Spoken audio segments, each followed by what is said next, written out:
February 17, 2026 is hereby called to order at 5:02 p.m. Will the clerk please call the roll? Alderman Barrero. Here. Alderwoman Garza. Here. Alderman Masiacos. Present. Alderman Nunez. Here. Alderman Franco. Here. Alderman Seville. Here. Alderman Benuelos. Here. Alderwoman Smith. Here. Alderman Bug. Here. Alderwoman Bade. Here. Alderman Larson. Here. Alderman White. Here. Mayor Lash is present. Outstanding. Approval of the minutes. 260082, approval of the minutes for Tuesday, February 3rd, 2026, Committee of the Whole meeting. Is there a motion to approve the minutes for Tuesday, February 3rd, 2026, Committee of the Whole as presented? A motion was made by Alderwoman Smith, second by Alderwoman Garza. All those in favor? Aye. Any opposed? Motion carries by voice vote. Next, we'll move to the mayor's report. John, we got a big stack of certificates and awards to hand out tonight. Yes, we do. Thank you so much, Mayor. It's another night here in Aurora to celebrate some great contributions to our community. We're going to start with our friends at East Aurora High School as they continue to make our city proud. 37 of their students were just named Illinois State Scholars for the 2026-27 academic year.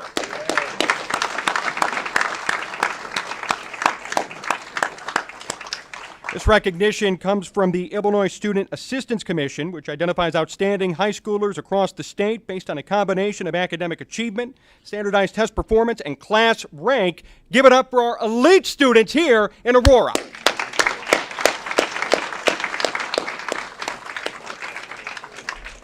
We'll have students in attendance coming up as they're going to receive Mayor's Awards of Excellence from our mayor, Mayor John Lash. Any faculty present? I know we have our superintendent, Dr. Halverson, here as well. You're all welcome to come on up here with Mayor John Lash. So please come on up, any students or faculty.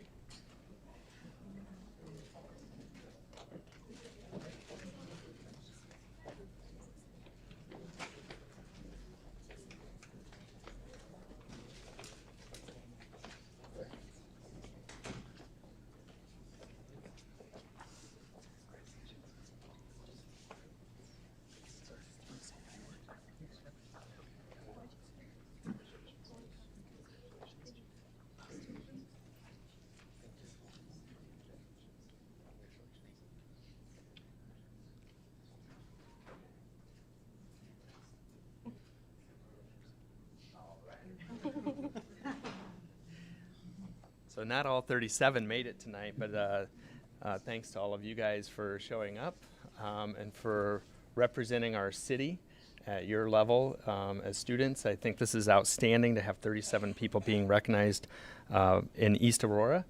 Back when I was on the school board and Alderman Barrero also was on the East Aurora School Board, we set out to make sure that East Aurora was academically performing and that we would give you guys a jump start in life. And while we often argued on the board, we all agreed on this mission. And you guys are proof that that mission we set out on years ago is coming to life. So I just want to say thanks to all of you for representing our city in District 131. With no further ado, these awards are being issued for being named Illinois State Scholars, demonstrating exceptional dedication to your education and academic excellence at East Aurora High School. You make the city of Aurora proud. Let's give them a big round of applause.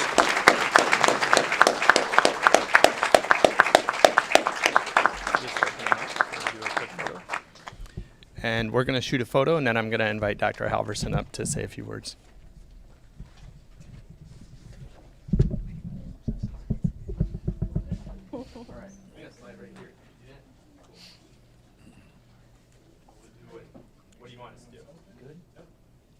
Right there. Okay, ready? 1, 2, and 3. Big smile. You're all set. Well, thank you guys. Congratulations again, guys. Before you guys head out, I'm going to ask Dr. Halverson to say a few words. Thank you, Mayor Lash. Truly appreciate it. As we're gathered here this evening, I'd just like to once again say congratulations to our 37 students. Not all of them could be here this evening because we've got well-rounded students that are involved in a accolade of different things, and they represent our community truly to the utmost highest degree. So we're truly thankful for them, your guys' perseverance, the way you drive yourselves forward. We know that you're going to do great things for our community, both in the Aurora area, throughout the state of Illinois, and throughout the nation. So once again, congratulations to each and every one of you for your hard work, for your dedication to your academics, but beyond that, for being wonderful human beings. We thank you each and every day for the example you set for our entire community. Thank you.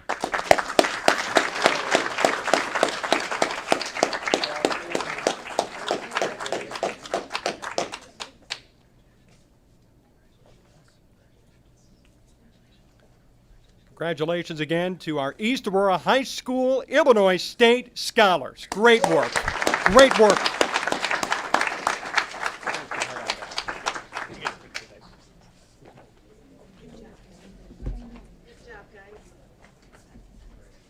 One more presentation here tonight. We're going to invite up members of city staff, the Aurora African American Heritage Advisory Board, and any of our older people who would like to join Mayor Lash for the annual reading of the city's Black History Month proclamation here in Aurora. So any city staff members, African American Heritage Board members, aldermen, please come on down as we read out the proclamation.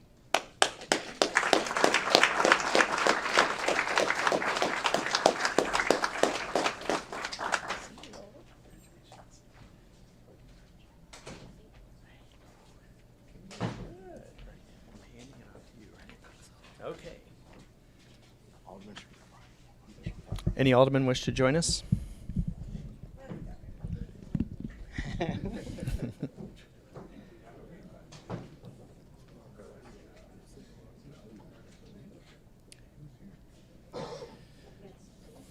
If the taller ones want to stand in back, you can. Yep. Okay, whereas during Black History Month, the City of Aurora celebrates the many achievements and contributions made by Black individuals in our city throughout the nation and across the world, and whereas Dr. Carter G. Woodson initiated Negro History Week in February 1926, which was expanded to Black History Month in 1976 during the nation's bicentennial anniversary. Whereas the history of Aurora is fortified with stories of Black leaders, families, churches, and organizations helping to shape the community from the Civil War era through the Civil Rights Movement and into contemporary modern times.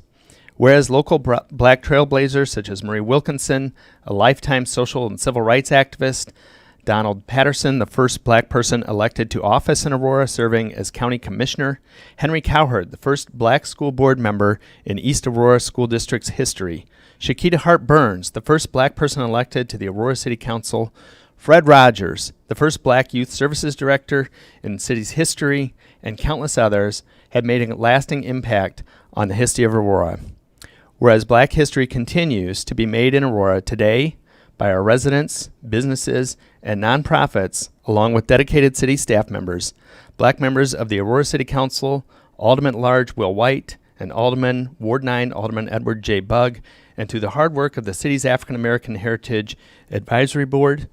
Now, therefore, I, John Lash, Mayor of the City of Aurora, do hereby recognize the contributions made by Aurora's strong Black community in the past, present, and future, and proclaim February 2026 as Black History Month in the City of Aurora, encouraging all residents to support events and initiatives happening this month and throughout the year that champion Black history in the community.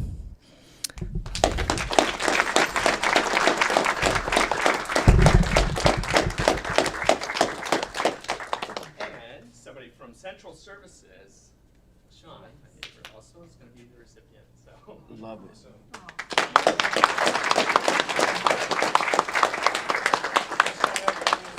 If they can make 2 rows. We'll go right this way. Yeah, I'll go back with you. I'll go with you behind me.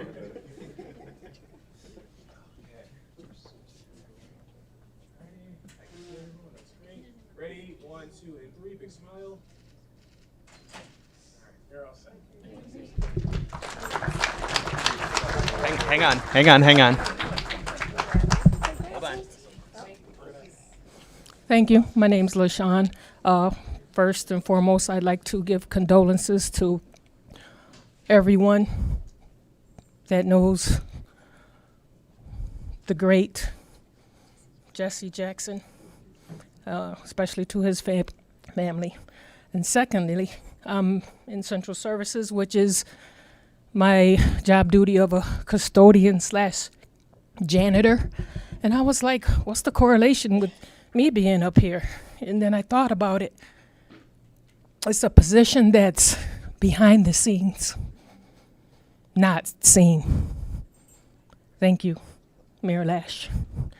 And then I thought about a movie I saw years ago with Vivian Thomas.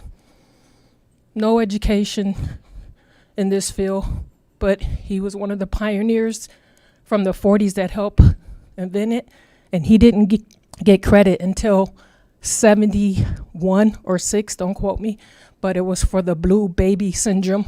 It was the shunt. And 2 other doctors took the title and got the credit for it, but all those years later, he did get it. And with that, again, behind the scenes is not always seen, and I thank you all.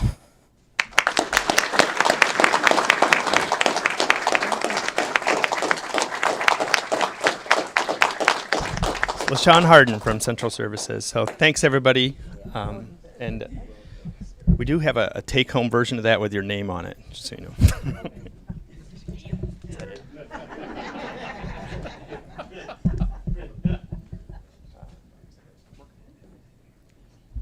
Thank you again, everybody, for coming out here tonight. Another great night to celebrate here in Aurora. We are going to move and shift here on the Mayor's Report. We have a presentation coming up next from our Water Production Superintendent, Bob Lively, about the city's lead service line replacement program and what the city's going to be doing to make things better for residents. So stand by, and we'll get to that here in a second. Thank you.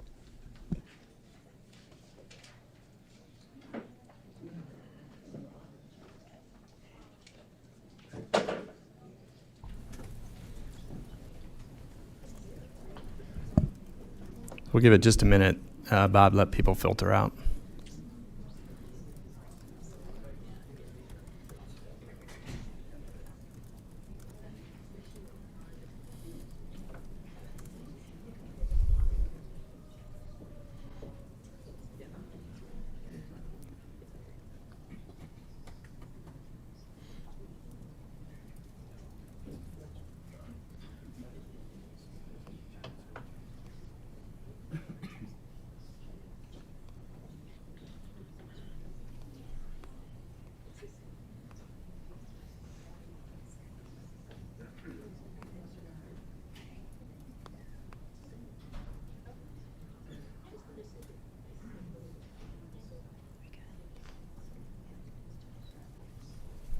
Go ahead if you're ready. Thank you very much. My name is Bob Lively. I'm the Superintendent of Water Production for the City of Aurora. Before I delve into this, I just want to, I know you guys are all kind of up to speed on lead as an issue in Aurora, and it's an issue in many municipalities, and everybody's dealing with it in different manners and trying to get that under control. And so what I'm here to talk about tonight, and I appreciate the opportunity to do this during the Mayor's Report, is to kind of give you an overview of improvements to the City of Aurora water supply overall as it relates to lead in drinking water. So that's the gist of this. So I kind of wanted to just start out by saying, as lead in drinking water remains at the forefront of challenges faced by drinking water utilities, the City of Aurora will be taking a major step to reduce the amount of lead found in the water of homes that are served by lead service lines or have household plumbing that contains lead solder. Those are the greatest sources of lead from a water standpoint. I know we've mentioned this before. The water leaves the treatment plant. There's no lead in the water at that point in time, but we still have to treat, and we can do that through a broad application of an effective corrosion inhibitor into the treatment. And we're looking to get that started up and online next month. So as a refresher, if you're not thinking about this very much, we have water mains that go throughout the city. This depicts a water line or water main going down a street. And to get the water into homes, every home has a service line. Where if those service lines are made from lead, that's the challenging part. And this is a legacy problem, obviously, because these service lines are anywhere from 50 to 100 years old and still in service. These are our background information for you. These are our lead levels since back in 2004 through all of the compliance periods that we've had to sample for lead. The old regulation was called the lead and copper rule, so that drove everything that we did for testing and compliance and lead control. Up until last year, under the old regulations, our results were always in compliance with the existing regulation. And the way the lead and copper rule and now the revisions to that rule measure lead is we measure the 90th percentile value of all of the results that are collected. So in an instance where we would collect 100 samples, we would rank those results from 100, the 100th sample down to the lowest, and the 90th sample is the 90th percentile. And that result has to fall below the action level, which is depicted by the red line there. That's the action level of 15 parts per billion. That says we're okay for lead or we're not. So you can see the last two lines, we had 2 monitoring periods in 2025 from January through June, and then from July through December, and you can see those results at the 90th percentile are now above the action level, and that's due to the new regulations and how the samples are collected and analyzed. And so that's kind of what we're doing. We're looking to drive those levels back down and perhaps even lower than we've ever seen them with the use of a new chemical. That might be a little bit hard to read, but back in 2022, at the behest of the IEPA, the Illinois Environmental Protection Agency, we received a letter that basically said we needed to do a new corrosion control study and evaluate a solution that would improve the quality of water with respect to lead. And so that's been ongoing now since 2023 into late 2025, and that study is now complete. The second box basically says at that point in time, we're working with a consultant on this, a national level consultant with a pedigree in doing corrosion control studies, and that's CDM Smith. They've helped us through the study, done a lot of data analysis. In fact, this is a 116-page final report of that study. So we will be making a recommendation to the Illinois EPA as to what we're going to do with the orthophosphate implementation and how much of that we're going to have to dose into the water. Oops, did I go too far? Yep, there we go. So several of you were at the plant in January for a little tour. You got to see these pipe loops, we call them, and they're basically, I'll call them a skid for lack of a better word, but there were 4 of those that were designed and built to mimic water treatment out in the distribution system. So each of those skids represents a different treatment condition. So the one on the left is basically a control skid where we're not doing anything to it, but just letting finished water flow through it. And those skids have actual lead service lines in them that were, to make it a legitimate, authentic study, that were harvested from the city's distribution system that were hooked up to homes previously. So each of the second, third, and fourth skids had different dosing levels of the orthophosphate being applied to them, and then we could study the results of lead reduction from the use of that chemical. And again, the study of all of that is the results of all of that is in our report. I'm simplifying that for you tonight. So the purpose then is orthophosphate's an established corrosion inhibitor. It's widely used in drinking water treatment to reduce lead levels. The way it works is it reacts with the lead. Once it's in the water and comes in contact with lead, it starts to change the chemistry of the water between the phosphate and the lead, and then it sort of keeps the lead as lead in the pipe, and it doesn't want to leach into the water when the water passes through the lead service line or the water sits in the lead service line. That's usually where lead levels are found to be higher, is when water sits in the line for 6 or 8 hours and then people run their faucet. That's where we see the highest levels of lead. So again, the pipe loop study that I talked about, it demonstrates the efficacy of orthophosphate addition to reduce levels of lead in drinking water. The goal then is to reduce lead levels, that red line in that previous graph, to, in the near term, to less than 15 parts per billion at the 90th percentile. And then ultimately, there's another federal regulation that's called the LCRI, or Lead and Copper Rule Improvements. That's still, well, that's involved in litigation. There's a lot of groups that are challenging that nationally, and it's not been promulgated or in effect. But if it does come into effect, then we're going to have to be below 10 parts per billion, and our study shows that we can achieve that. Also, the other part of that, and we don't deal with that directly in water production, is the lead service line replacement program that's ongoing. Because of our current levels, we have to remove at least 3% of those lead service lines annually, and that's what we're budgeted for. That could go up to 10% in 2027-ish if that regulation gets finalized.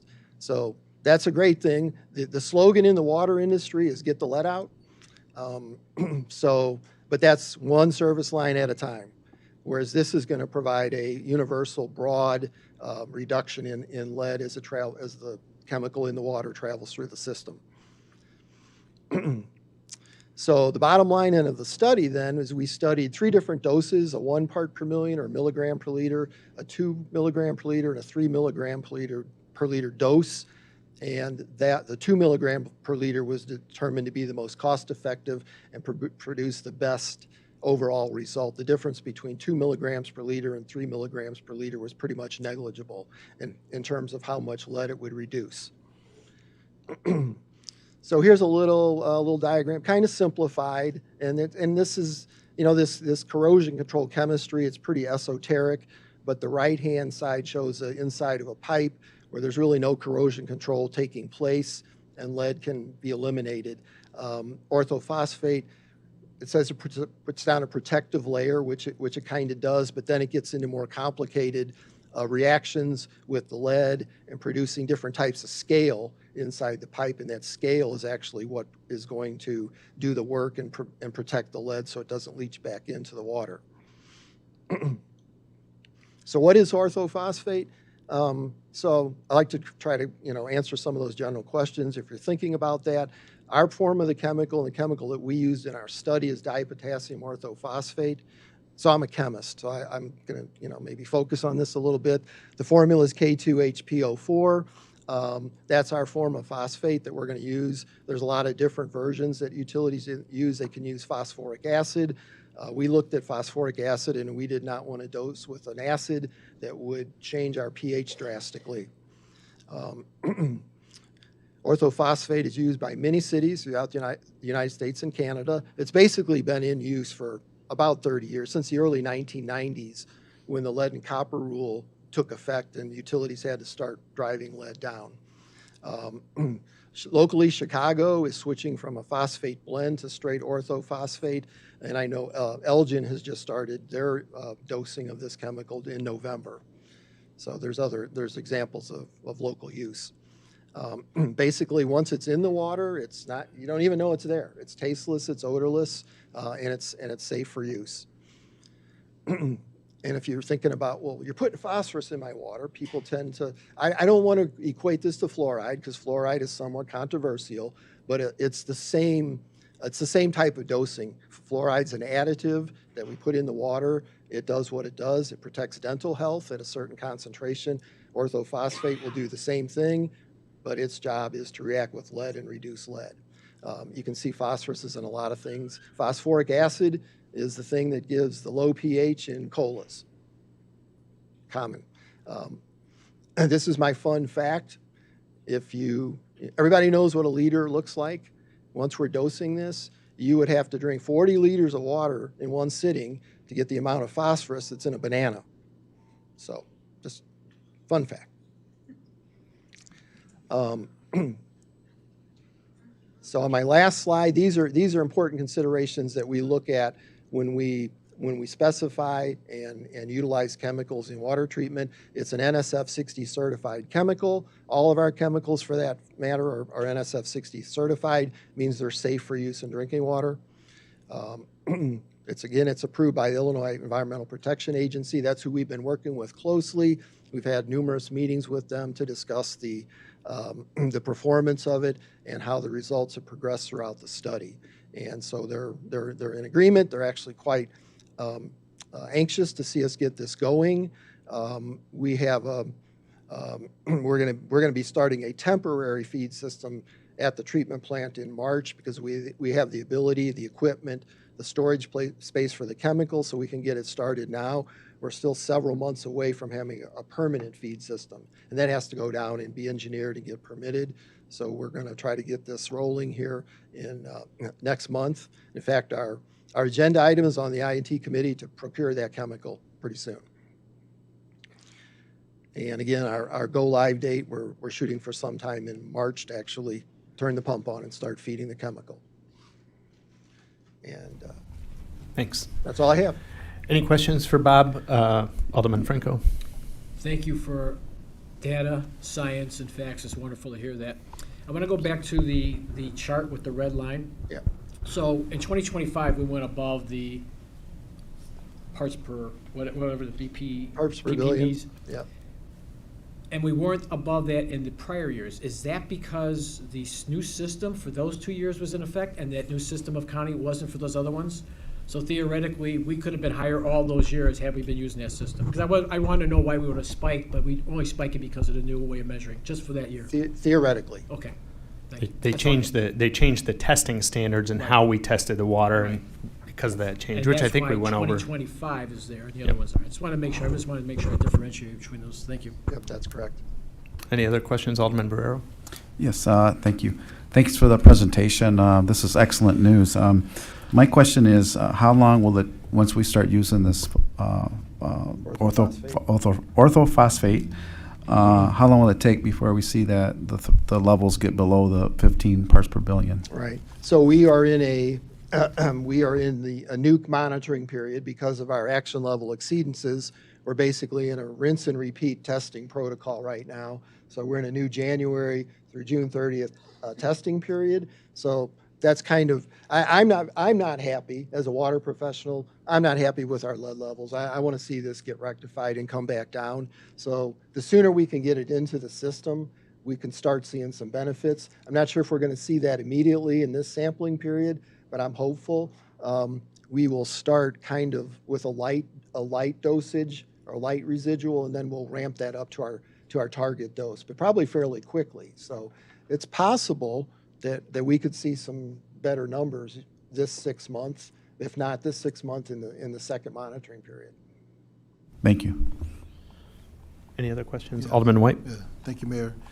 So with the orthophosphate, that's taking place along with the lead piping replacement. So once the lead piping replacement is done, will the orthophosphate remain in continuum, or will that end? Well, so that's at least probably at the least that's at least 10 years away, 10, okay. perhaps longer. Okay. That would probably be a good question for somebody that's in charge at that time to ask the IEPA.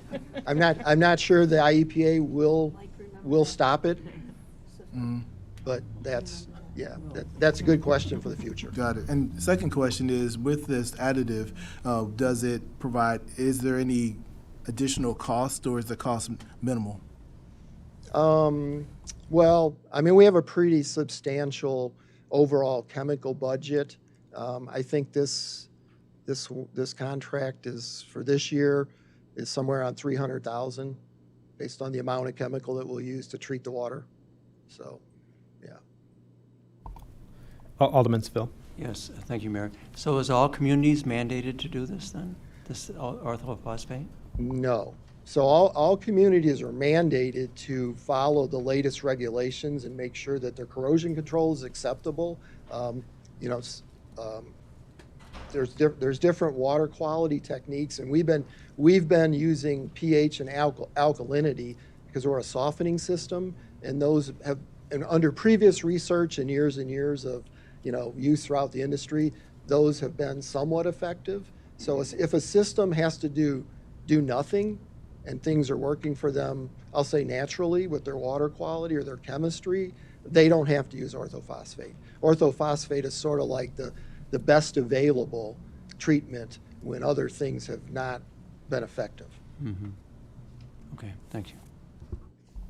Any other questions? And we did get a little bit of good news. I think both Representative Underwood and Representative Foster called to let us know we got $1 million of federal funding to help with lead line replacement. And just as a reminder, I think it's 2027, we move from having to replace 3% to having to replace 10% of our lead lines. So this is going to have a huge budget impact in the next coming budget cycle. The good news is we'll be replacing more lead lines at less cost, and I think our current plan's about a 33-year plan, and that'll shorten that time period as well with more aggressive, but we're going to find money from somewhere. Yep. Yeah, again, the good news is the way this reacts, we should start seeing, improvements in these lead levels going forward and get these higher levels down. And probably we may see at some point the lowest levels we've ever seen. Thank you. I think we have one more presentation from Amy Monroe. It's coming up behind you. Thanks, Bob.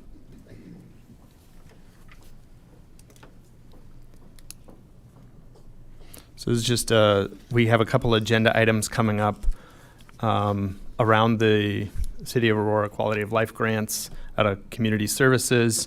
I know several members have to recuse themselves from those discussions and presentations, so we want to go through a little bit of an overview and give the public a glimpse as well as make sure all the council. So thank you. Take it away.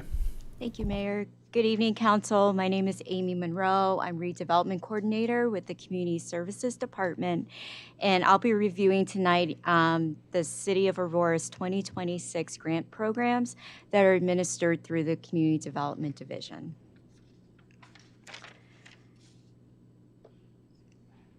So sorry about that. On tonight's agenda, I'll be giving a brief overview of the city's 2026 grant programs. I'll briefly discuss eligible activities and also review the application process and timeline. The presentation will conclude with the highlights from 2025 as well as next steps for 2026. Of note, as Mayor Lash indicated, each grant program-specific funding recommendations will be addressed under new business later this evening. You may have already seen those Legistar items 26-0065 through -0068. It's 4 items. Highlighted on this slide here are the 3 different funding sources for the city's 6 grant programs. The first 3 you see are the Community Development Block Grant Program, otherwise known as CDBG, the Home Investment Partnership Program, and then a special allocation the city received in 2021 with American Rescue Plan funds, referred to as Home ARP. And then under the state, we have the Opioid Use Disorder Program, and then under the city's gaming tax funding as a source, the Affordable Housing Solutions Fund and the Quality of Life Grant Program. The goal of each funding opportunity is to ensure that every dollar that is awarded directly meets the essential needs of Aurora residents. The next 2 slides will provide a brief snapshot of each funding opportunity as well as its purpose. First, you'll see the CDBG program, also known as Community Development Block Grant Program, the Home ARP grant programs. These are all funded through the U.S. Department of Housing and Urban Development, also known as HUD.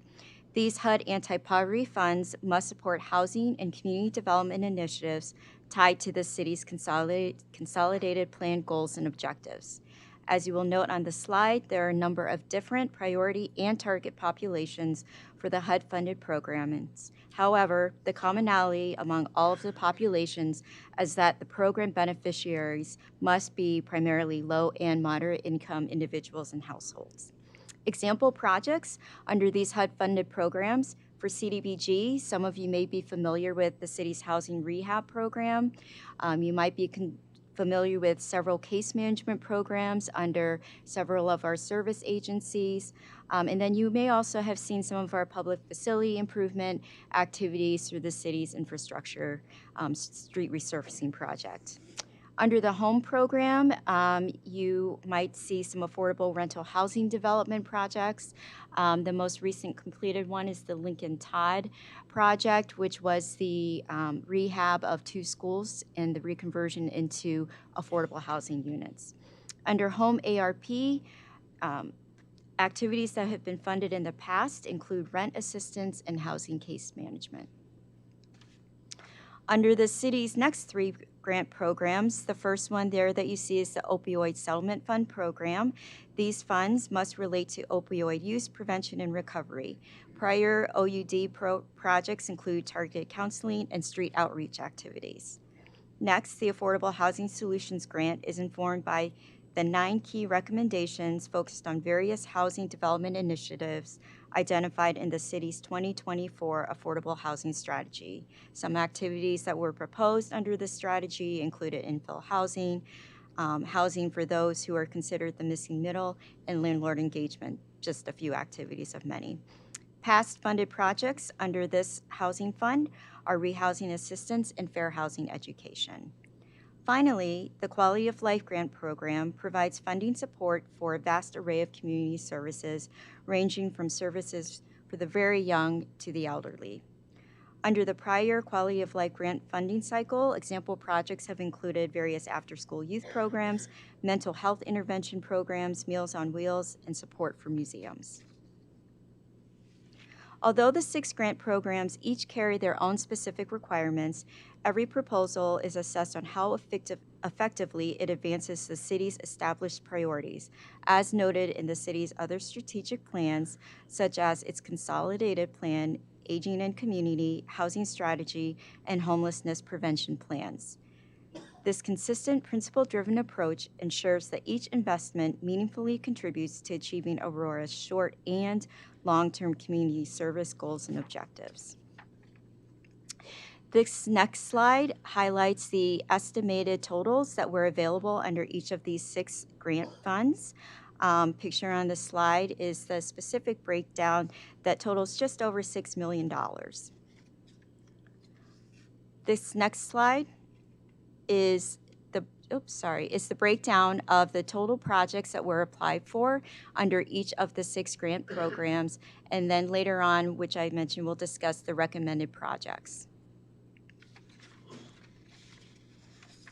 Of note, to broaden access and maximize opportunity, one of the application questions across the 6 opportunities was to ask if an applicant would be interested in having their project considered under an alternate funding source. This approach helped ensure that eligible projects could be matched with the most suitable funding opportunity. As far as the city's grant approval schedule goes, this was an approximate 6-week process, with the application window open for about a month. As a first-time effort also under this funding application cycle, the Community Development Division introduced weekly 2-hour office hours during the application timeframe to provide applicants with direct access to staff support. In addition, some funding sources required pre-application meetings, while others offered optional technical assistance upon request. Together, these resources created a more accessible and guided experience for applicants navigating the process. Once the city's application deadline closed, the 85 applications were reviewed by the Community Development Division, along staff from across the Community Services Department, representing a diversity of disciplines and specialty areas. Highlighted here on this slide are the criteria that were applied to each proposal. So as mentioned, 85 applications, all of which had a series of criteria that were applied to it and then were scored accordingly.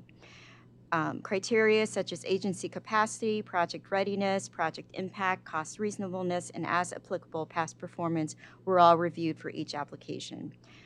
Also of note, only direct project costs were eligible for funding. So again, just making sure that the project was eligible and the costs were allowable were other considerations under our process. Following this, federal grants were matched to the city's HUD-approved consolidated plan goals and objectives. Again, another criteria applied. How does each one of the applications meet a city plan, goal, or objective? And then finally, the process was concluded with a review by the Block Grant Working Committee, which approved the recommendations scheduled for your consideration later tonight. So with that, that closes just how our process worked.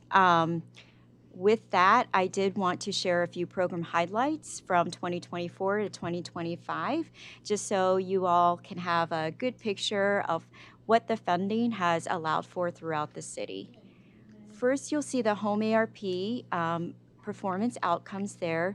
You'll see a number of different highlighted activities and various metrics.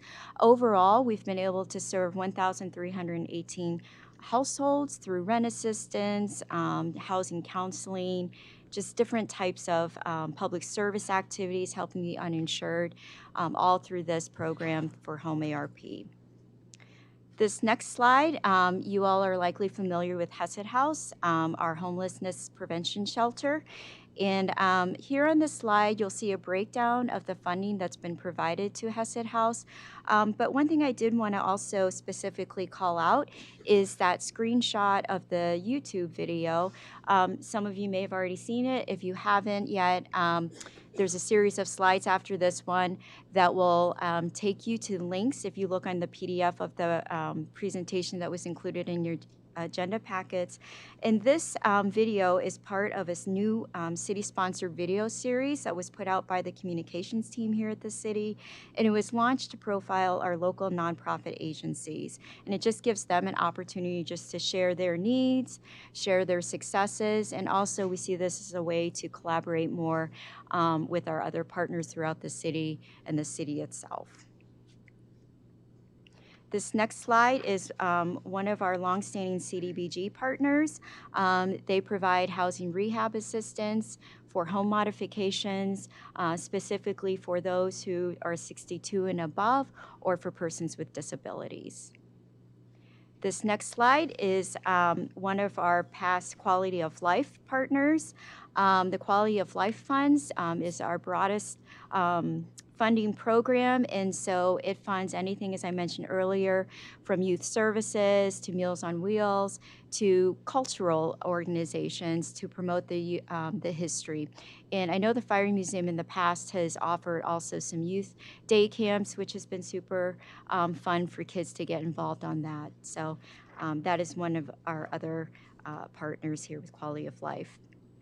And finally, this project profile is with Wayside Cross Ministries.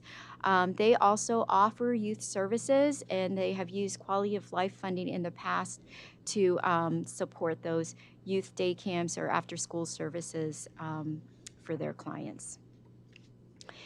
And finally here, I wanted to offer this slide just as a quick reminder, or just if some of you may not be familiar with these resource guides that are available on the city's website. We also take these to numerous outreach events, but if any of you would like the direct link, we'd be happy to share it with you after tonight's presentation. We also have hard copies available of the Senior Resource Guide and Disability Resource Guide. These are updated annually by the Community Services Department, I might add. So as far as next steps in this process of these grant programs that have been presented tonight, as you'll see, we are almost to the last step, the next one being City Council review and approval of the Block Grant Working Committee's recommendations. And with that, I'll conclude my presentation. Thank you so much for your attention tonight. I know it was a lot of information to absorb. I'd be happy to take any questions you may have. Just a quick note that any questions about the specific 2026 recommendations will be taken and addressed under those specific agenda items. I think it might be better to hold questions until we get to the agenda items, just because of the members that might have to recuse themselves for various items. And you'll be back up here in just a little bit. Okay, thank you so right, much. cool. Appreciate your time. Okay, thank you. Next, we'll move to public comment. Madam Clerk, do we have any members of the public wishing to offer public comment? We do, Mr. Mayor. Outstanding. Will you please read the rules of public comment? Pursuant to the Open Meetings Act, all persons shall be permitted an opportunity to address public officials under the rules established and recorded by the council. Under our rules, any person may address the committee of the whole for up to 3 minutes with a maximum of 30 minutes allotted for all public comment. No person other than the timekeeper or the chair for the purpose of maintaining order may interrupt a person recognized for public comment during his or her comments. Members of the committee of the whole shall not engage with nor respond to a speaker during the time set aside for public comment. Staff is directed to follow up with members of the public with respect to any concerns raised during public comment within the scope of the city's authority following the adjournment of this meeting. Okay, I'll ask the clerk to please read the name of the first person wishing to offer public comment. Sun Knight.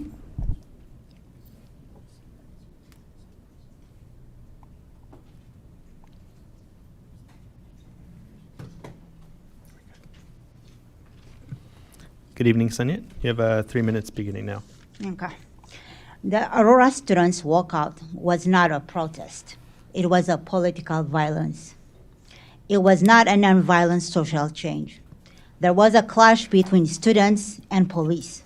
The Aurora police officer was hospitalized with head injury. People were being injured, arrested, and seen engaging in violence. There was a traffic disruptions and safety concerns. People were throwing objects like rocks and shoes. Trump supporters were on a sidewalk too. They have a right to. They were assaulted. There was a lack of intervention. Why is the mayor of Aurora advocating a student protest? The mayor said it is the students' First Amendment right. Here to tell the mayor of Aurora a walkout is not a protected form of speech under the First Amendment. The First Amendment protects the right to freedom of speech, expression, and assembly. This right is not absolute. The person is not given right to assemble anywhere or say anything. Limitation on free speech does exist. Did the school administrators explain to those 14-year-olds their participation in a walkout would be unexcused absence? Students generally do not have a legal right to walk out of school. Schools are required to provide safety and order. According to the law, students are supposed to be disciplined from missing a class or leaving a school without permission. Leaving a school without permission violates school safety policies, especially the walkout is causing disruptions to the city. What kind of discipline the school administrators are taking? They are required to take action. Disruptive acts could be interpreted as interfering with the education of the other students. They have a right to sit there and learn. The mayor of Aurora does not care about police safety. You do not support Aurora Police Department. Protesters do impact police operations. It affects police officer safety, increase injury to the police officers. Why is Aurora PD facing scrutiny? The officers sustained injuries during the clashes. The kids were throwing rocks, water bottles, and shoes to the police officers. Police officers sacrificed their lives. They ran toward danger. Here to thank the Chief of Police, Matt Thomas, for his selfless dedication for law enforcement. And we recognize and honor all the police officers in Aurora. Thank you for your comments tonight. Madam Clerk, will you please read the name of the next person wishing to offer public comment? Paula Hellberg. Welcome, Ms. Hellberg. You have 3 minutes beginning now. Thank you. Well, this is my 5th time in this room to talk about landscape installation violations at Lincoln Prairie by Del Webb. So tonight, I'm going to walk through the sequence of events for landscape installation. So step 1, Pulte submits a land use petition for each phase of the development. 2, the land use petitions include plans for landscaping. 3, to ensure best practices and successful long-term outcomes, these plans include detailed directives, not suggestions, on installation, including specifications for equipment, which organic materials to use, how to grade, plant, and care for each type of landscape material being installed. 4, Pulte hires a vendor to adhere to the scope of work and presumably shares the detailed directives with the vendor. 5, vendor does the work. 6, city inspects the work and creates a punch list of observed issues. 7, Pulte instructs the vendor to fix all the issues. 8, city releases surety bonds after all fixes are complete and inspected. 9, areas are turned over to the HOA for ongoing responsibility and maintenance.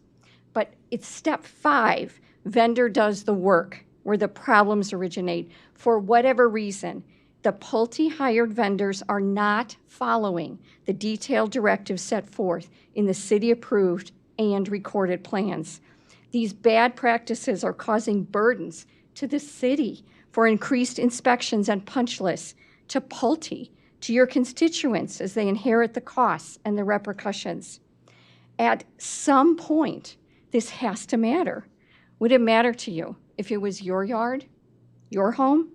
Would you be satisfied with poor installation with the promise of an inspection at some point in the future? Would it matter if your budget took a hit because you had to pay for inspections and fixes? Your constituents know that showing up matters. Their votes matter. If you vote yay on Phase 4 without firm commitments to buy the book new landscape installation and by the book repairs to existing landscape, you are saying that plans don't matter, that doing things correctly doesn't matter, and that doing things right the first place doesn't matter. When you hear from Mr. Pulte or Mr. Whitaker or someone from the city and they tell you that they have inspections and punch lists and surety bonds, which one of you will ask why the plans aren't followed in the first place? One or more of you, please ask. Thank you. Thank you, Ms. Halbert. Madam Clerk, will you please read the name of the next person wishing to offer public comment? Susie Smith. Good evening. Welcome, I'm Ms. Susie Smith. You have 3 minutes beginning now. The issue of the public right-of-way easement surfaced recently, 8 months after the Lincoln Prairie Advocacy Group, LPAG, began addressing safety and quality of life concerns from ongoing incidents of trespass within the community's private property. LPAG's efforts initially started at the HOA level and ultimately reached city officials. To date, trespass incidents ranging from nuisance, property damage to safety concerns continue to increase in the community. After discussions with Aurora Police, LPAG learned police can enforce trespass laws if no trespassing signs are posted at all entrances and the HOA signs a trespassing agreement. This allows officers to verify community rules when responding to trespassers. Police prefer being present during trespass incidents to identify non-residents, issue warnings, and guide individuals to posted signs. Following the principles of community-oriented policing, this method aims to lower repeat offenses without relying on stricter enforcement measures. Our Pulte-run Board of Directors denied this resolution 7 months ago without any common sense explanation. Unexpectedly, at the January 28th BZE meeting, Attorney Russ Whitaker introduced what he stated was a city-mandated public right-of-way easement for Lincoln Prairie's private pathway systems. His assessment concluded that this easement prohibits the community from posting no trespassing signs at entrances. LPAG immediately began researching this game-changing fact that all our private sidewalks and pathways in our gated community are open to the public 24/7, exposing our community to increased liability from non-resident usage without recourse for misuse or shared maintenance obligations. We contacted the City of Aurora, questioning the city easement provisions clause serving as the public row easement. Although this clause on plats for phases 1 to 3 references a public row easement, it may solely serve as a standard utility easement. No additional public row easement referenced by the clause exists on Lincoln Prairie's plats. LPAG's research at the Will County Recording of Deeds found no record of another public row easement. Regardless, a thorough examination of our summary opposing public row easement for our private sidewalks and pathways given to City Council members is essential to help Aurora's newest senior residents avoid related burdens and safety risks. Finally, Pulte must promise approval of required no trespassing signage and expand the trespassing agreement with police to include all our private common area grounds. Thank you, Ms. 8 Smith. months. Thanks. Thank you, Ms. Smith. I'll ask clerk to please read the name of the next person wishing to offer public comment. Barbie Sawyer. Welcome, Ms. Sawyer. You have 3 minutes beginning now. Thank you. Hi, I am Barbie Sawyer, and I'm a resident of Aurora. In April of 2021, Pulte received City Council approval to build Lincoln Prairie at Del Webb, an age-restricted community, which was required to include a guardhouse and functional gates. Let me highlight a few documents that state these facts. April 2021, amended annexation agreement refers to gated entrances and amenities in the Del Webb development, emphasizing their role in providing a sense of security for the age-restricted residents. Tracy Vasic noted in her April 2nd, 2021 memorandum that the development would include 550 age-restricted homes within a gated community. January 13, 2022 memorandum, Vasic confirmed Phase 1 access will be through a gated entrance off Eola Road. February 8, 2023, Planning and Zoning Commission meeting minutes repeatedly mention a gated community. They go further to explain and report the completion of the guardhouse. April 2024, land use petition for Phase 3. It reiterates that Lincoln Prairie by Del Webb is intended as a gated community to provide a sense of security for the age-restricted population. Recently, Pulte met with homeowners at BZE's request to address this gate issue. They gave us limited notice and they ran the show. Homeowners were told gates will be operational if approved by your HOA Finance Committee and then ultimately the board. But Pulte did note all costs would be covered by the HOA as usual. Is Pulte avoiding their responsibility for HOA shortfalls and implying the gates could raise monthly HOA fees? Pulte also dictated unreasonable operational hours. They stated they'll be open 6 p.m. to 5 a.m., despite delegating the financial aspect to our HOA board. Is that a red herring? Maybe. Why were amenities like the clubhouse, the pool, pickleball courts, even our blacktop roads, they've been completed without an HOA vote? They're all features of our development of this community. Our entry's guardhouse, it's been advertised and it's been completed early. It shines bright, 24/7, electric running, but the installed gates, they remain frozen in the upright position. Other Del Webb communities built by Pulte, they have operational gates during the developmental phase. I'm asking you, as elected officials, to please take a look at what is going on, and we are asking for your help to resolve this issue with noncompliance. Thank you. Thank you, Ms. Sawyer. Your 3 minutes is up. I'll ask clerk, please read the name of the next person wishing to offer public comment. Jennifer Volpe.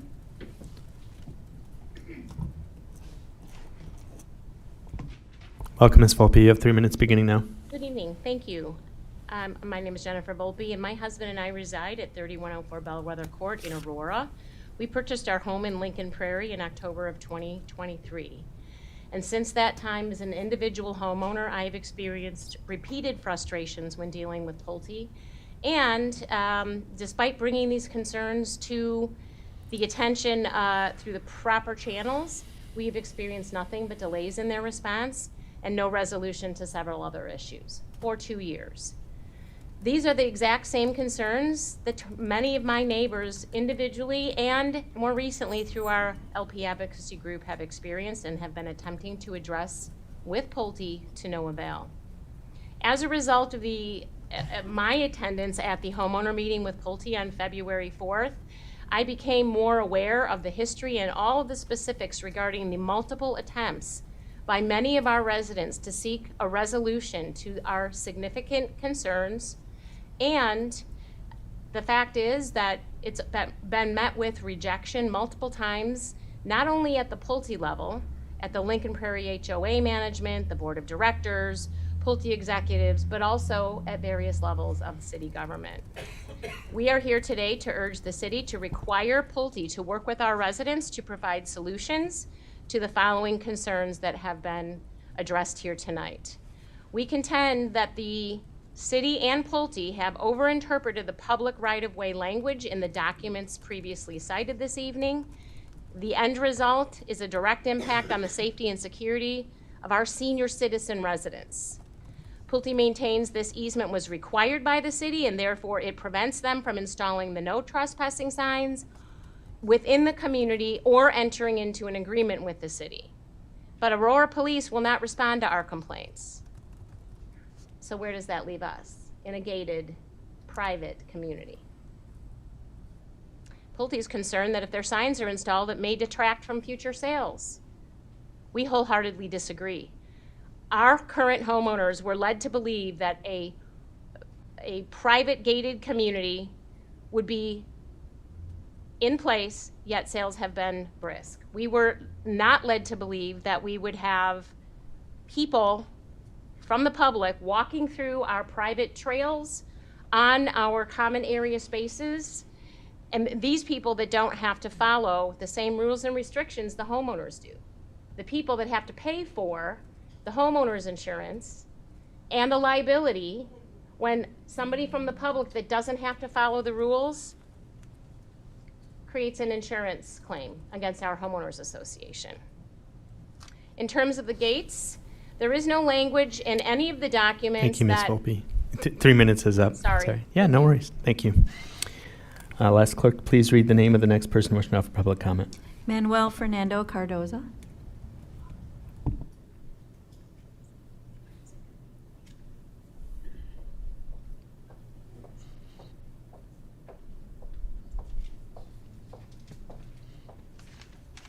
Welcome, Mr. Cardoza. You have 3 minutes beginning now. City and honorable members, I come to speak and address my comments.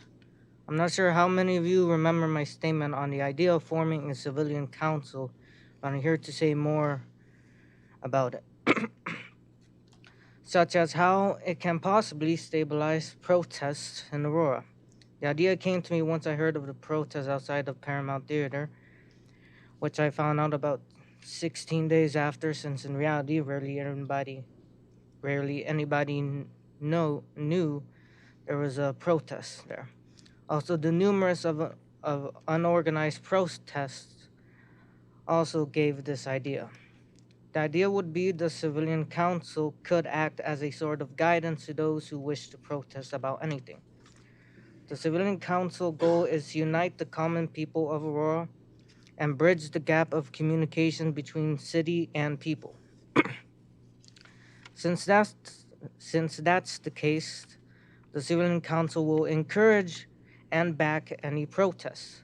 Once more, the civilian council will not support Democrats or Republicans since it's non-bipartisan. I'll explain how the civilian council could back a protest and make it safe. I'll use a anti-ICE protest for an example.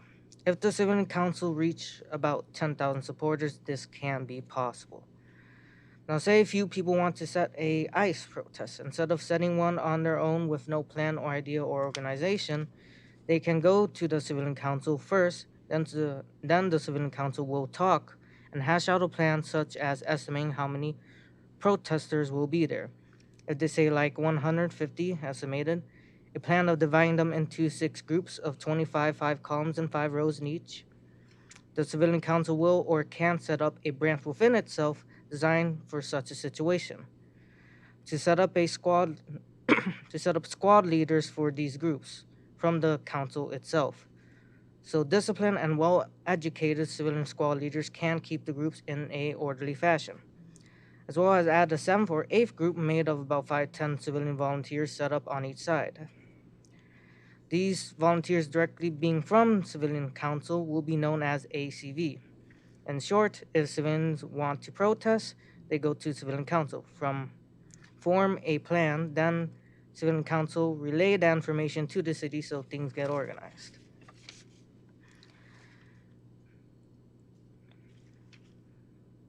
I also made a Royal Civilian Council YouTube channel as well. It has an image of a royal golden eagle with a crown on his head, just to let everybody know.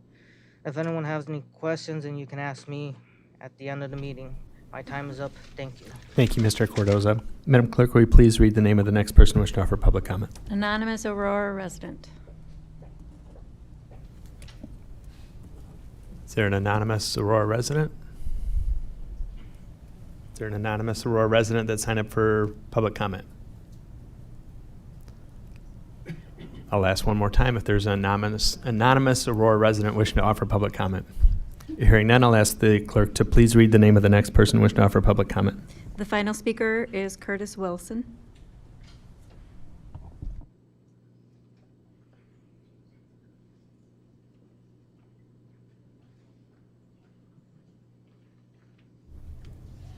Welcome, Mr. Wilson. You have 3 minutes beginning now.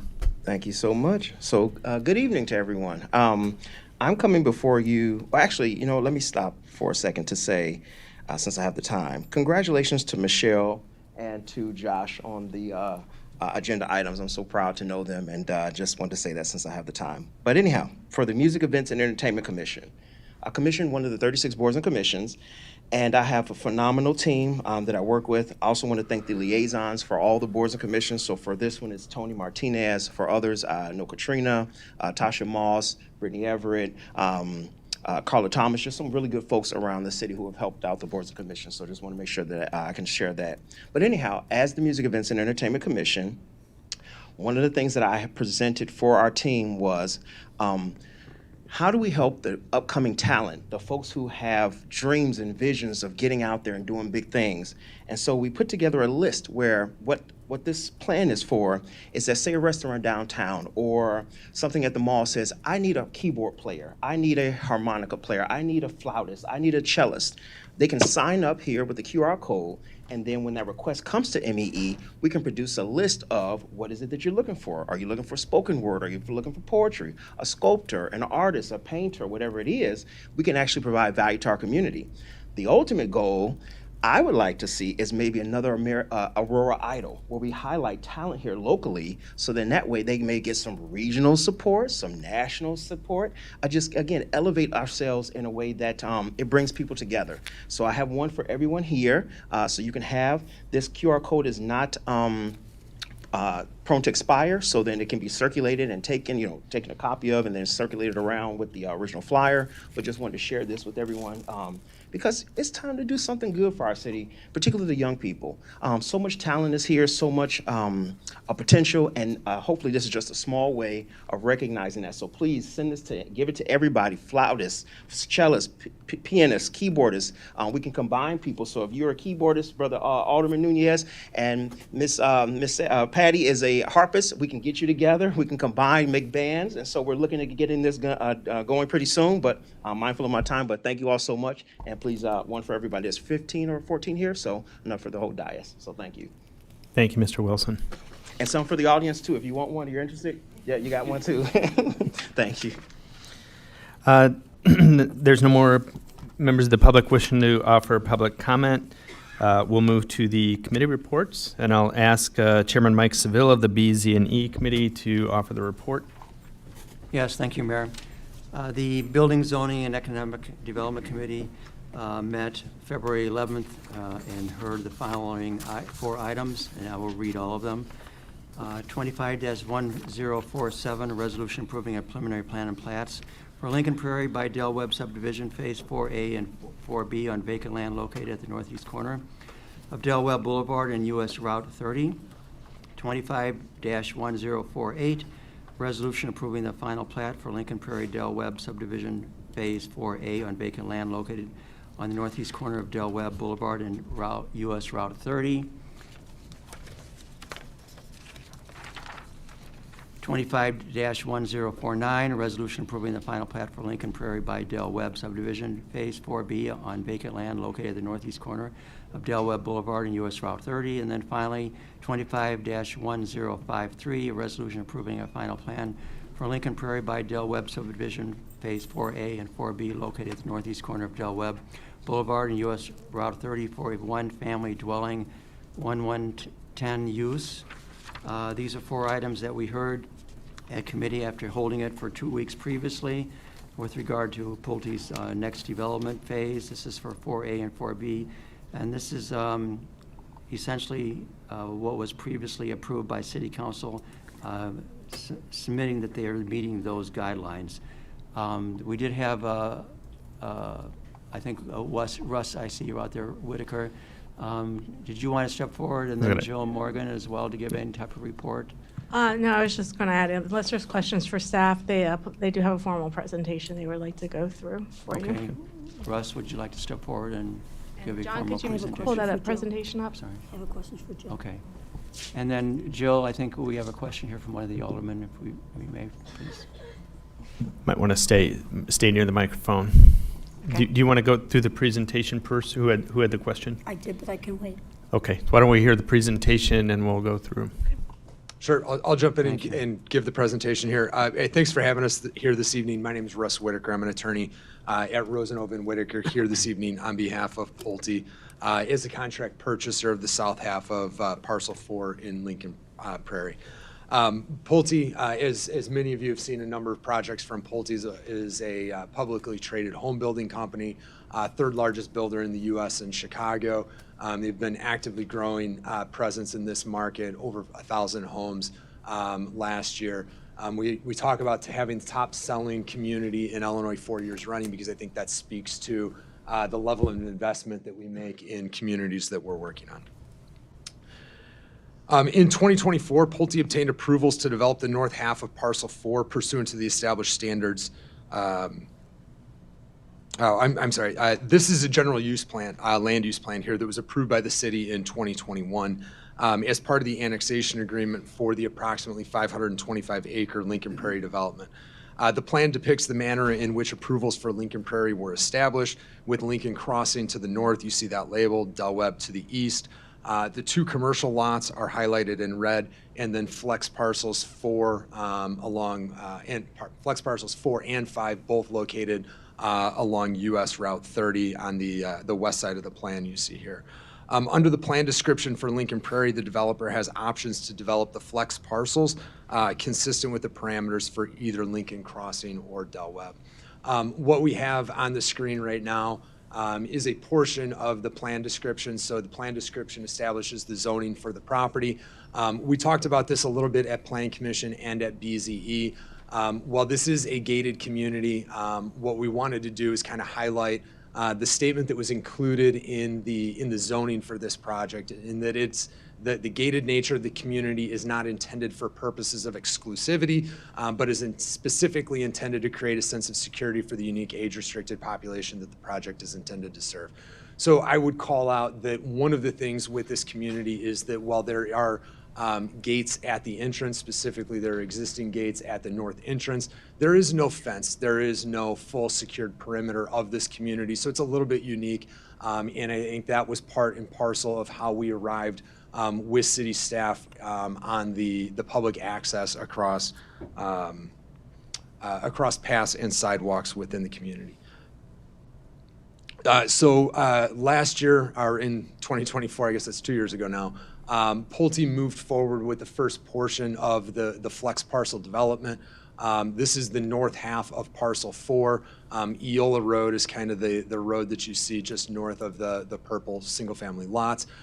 We developed the north half of Flex Parcel 4 pursuant to the Lincoln Crossing standards, so that was traditional single-family subdivision. We've been selling through those homes after grand opening in 2024, and over 2/3 of that unit is sold out at this point in time. This is a different look at the overall context plan for Lincoln Prairie. This slide depicts the layout of the south half of Parcel 4, which we're planning as pursuant to the Del Webb standards. That's why we're here before you this evening. In the plan description, in the annexation agreement, there were specific standards set forth, either the Lincoln Crossing standards or the Del Webb standards. Pulte, based on market conditions, got to select whether they were proceeding with the Lincoln Crossing standards or the Del Webb standards. Based on the status of sales in the community, we are electing to proceed with this phase pursuant to the Del Webb standards. City staff reports have clarified that the plan that we've presented, the plats that are before you for approval tonight, are all consistent with the standards for approval as set forth in both the annexation agreement and the plan description. Before we move on from this slide, or actually we can go to the next slide.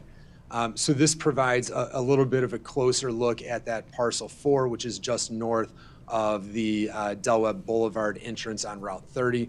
The other thing I would highlight here on this slide is the lot summary table on the right.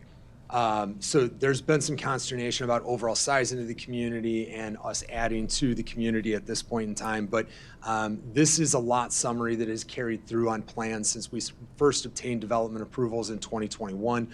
So what I would call out is, what I would call out is when you see residential total across the bottom, you can see that the 525 acre community was planned for 1,080 total units. Those 1,080 units were divided between the Del Webb portion of the property and then the traditional Lincoln Crossings portion of the property. You can see in the top portion of that chart, the original phases of Del Webb, that was phases 1 through 3, comprised 545 units. That's consistent with some statements you heard from residents tonight. And then you can see just to the left of that, there's the designation of flex parcels. The flex parcels would add 276 units, bringing the total Del Webb community to 821 units. Here, we're proposing 93 units as part of phase 4. So we are well within the parameters of what was permitted with the flex parcels. You heard mention of the guardhouse. This is the guardhouse as it exists today. If you look closely to the right side of the guardhouse, you can see that there are 2 arms in the upright position. They're located on a mechanical appurtenance located on the ground. While the gates have been installed, they've not been energized. There's not the software. We've not bought the infrastructure necessary to operate these gates at this point in time. That would be the next step of the process through the homeowners association. So that is what we've been talking about over the last couple of weeks. It can stay there for one more minute.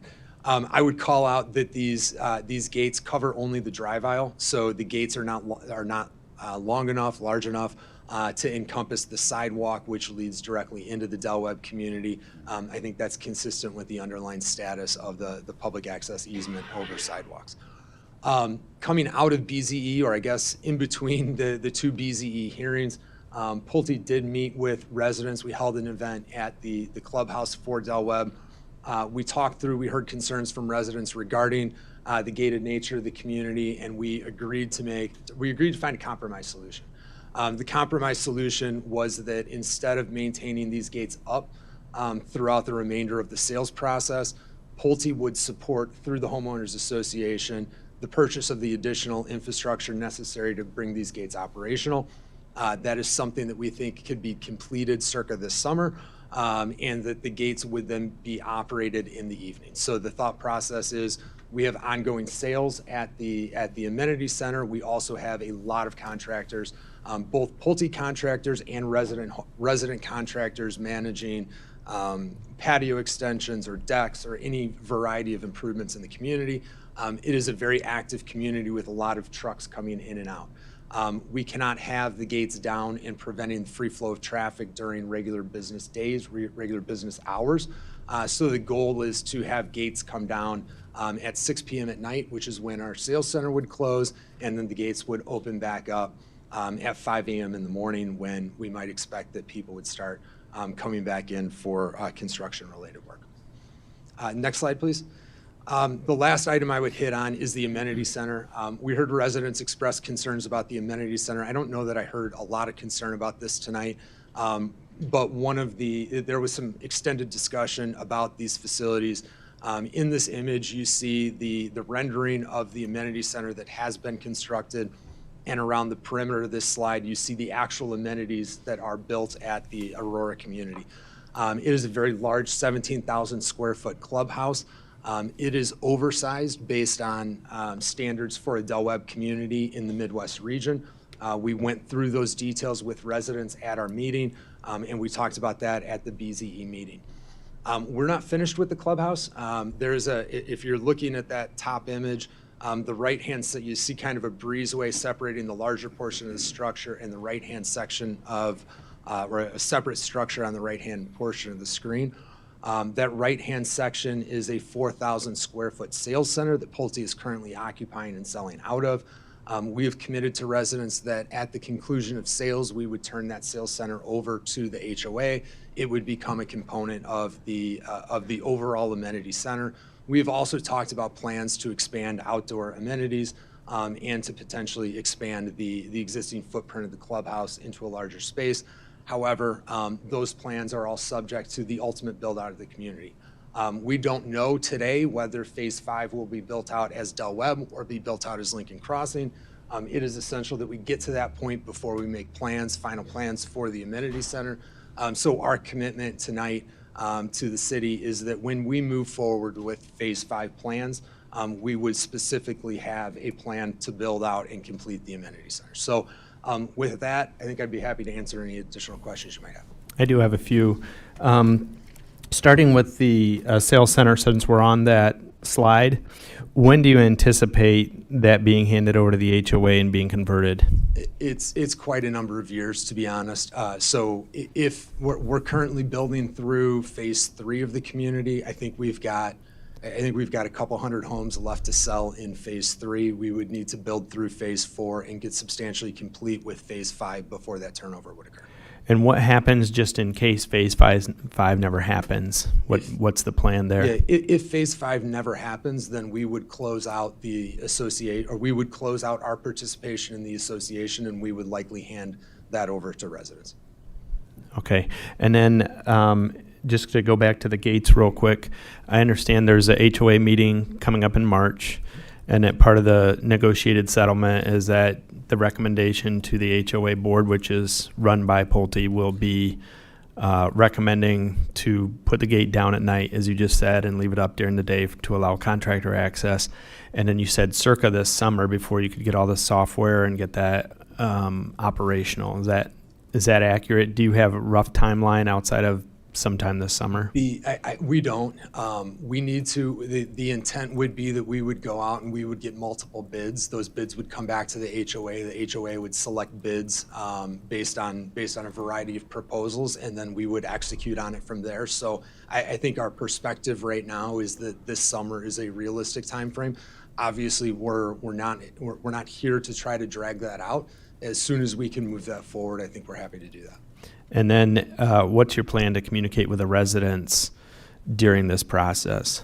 There are regular HOA meetings, and we communicate with residents regarding the schedule of HOA meetings, and they're certainly welcome to attend HOA meetings when we have them, and can communicate information regarding the status of this project.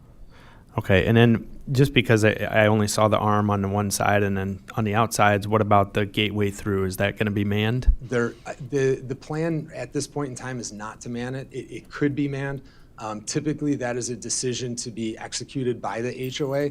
The cost to actually man the gate is significantly higher than the cost for the electronic operation of the gate.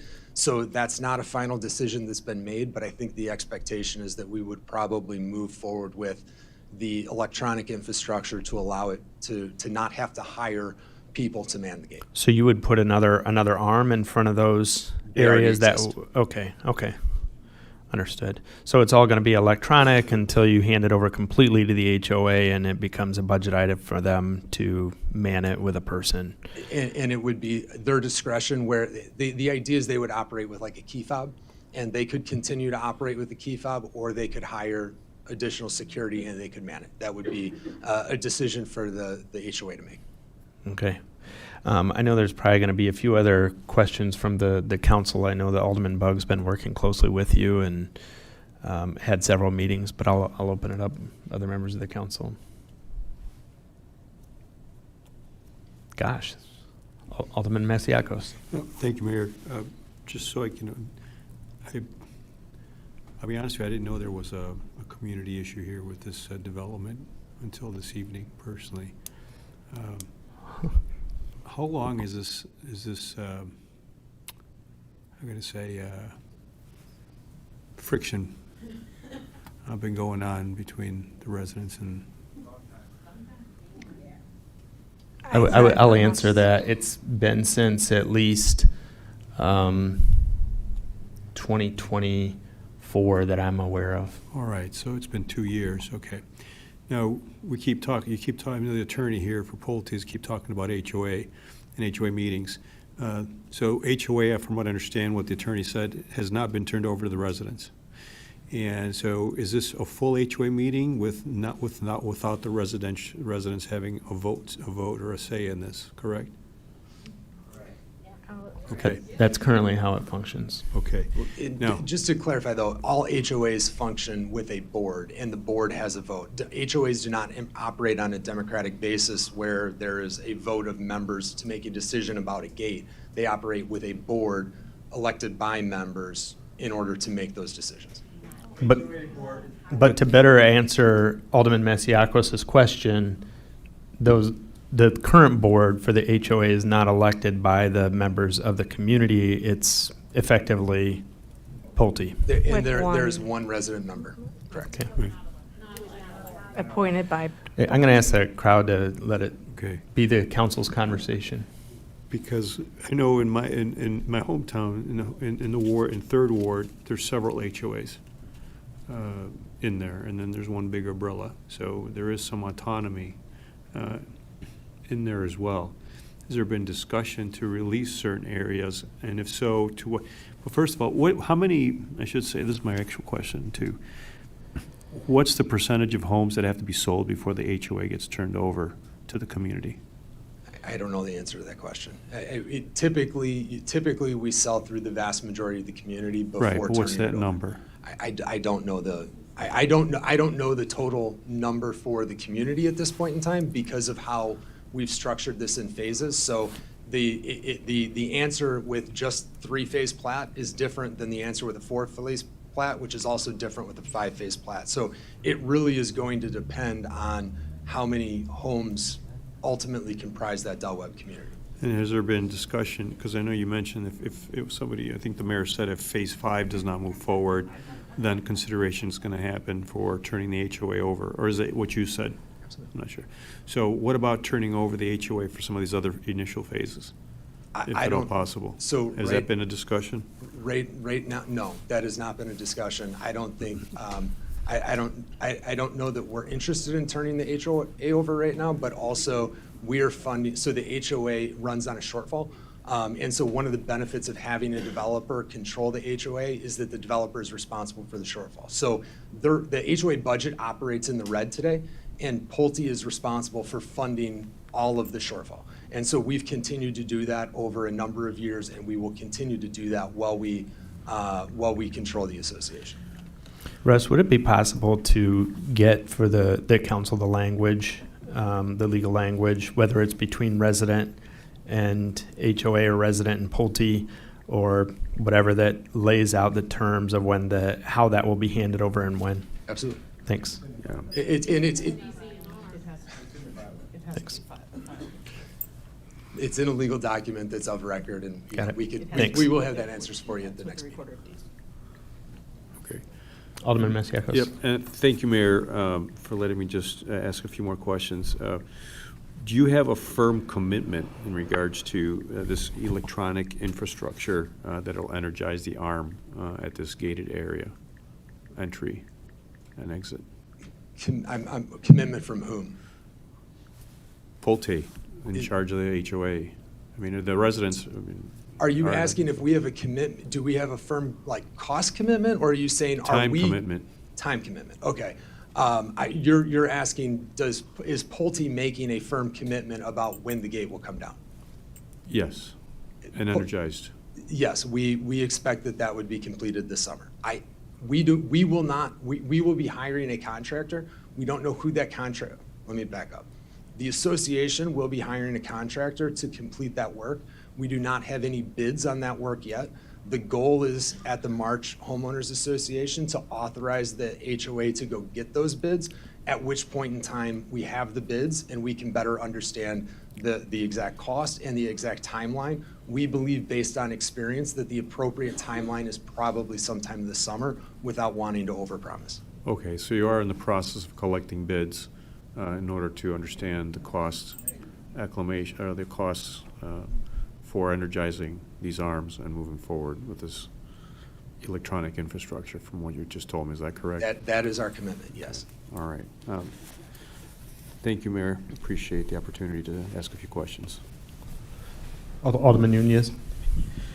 Would it be possible to send to the council any sort of marketing materials that new homeowners are looking at, both from the initial launch of the project and any updated copies since then as well? I'd just like to get an understanding of what the residents expected when they looked over these documents, and what enticed them enough to look at the property. Sure. I think after hearing some comments, it's also vital to understand what the optics were. So if I could get that. Thank you. Any other questions from the council? Mayor Lash. Alderman Barrero. I don't think my green light's working. Okay. At least it's not red. Right. My question is regarding the right-of-way and the sidewalk issue. Is that a city issue that needs to be determined, or has it been determined? Joe. I think the residents want some information on that is with respect to, We're not releasing the right-of-way, but go ahead. Correct. Though, when this came through, the intent of the city, when we put language within the city easement to allow public access along the roadway and the sidewalks, the intent was that we did not want, why it is a gated community, it's not like a fenced community. We did not want people who was walking down the sidewalk to have the police called on them for trespassing. So that was the intent originally from the city, and we have internally discussed this, and I don't believe this, or at least staff, has not been supportive of changing that language. And if we were to give up that right-of-way, what else would we lose with respect to utilities?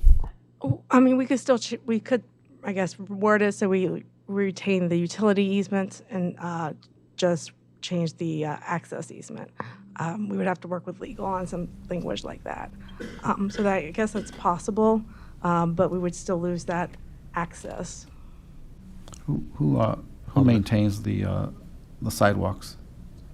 The homeowner, homeowner. the Homeowners association. Association. So the sidewalks are privately owned. We have a right-of-way easement so the public can walk along those sidewalks. So they're not trespassing when they're on there because we have a public easement.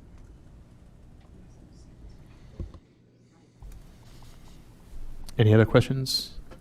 Mr. Mayor. Oh, Some Alderman of the Still. discussion that previously occurred as well as with regard to landscape, both Jill and Tracy has responded. Could you give us a report on what you expect the landscaping situation to unfold in the coming weeks and months, and the expectations that not only the city has with staff, but also Pulte's expectations to complete it, as well as the homeowners with what they understand? Tracy Vasek, Director of Zoning and Planning. I mean, this is a community that is under development, so the landscaping is not perfect. We know that. We haven't started, I've only done one inspection out there, and it was for the Del Webb Community Center. I will be doing inspections all summer long. Part of it is that we need to let the landscape grow a little bit before we go out there and inspect it. There are some issues, and we know about those issues, and we will be looking at those as we inspect. Does that answer your question? One of the things we want to hear about, maybe, and maybe it's a question for Russ or Matt, is what is the timeline to complete the landscaping in the phases that are finished?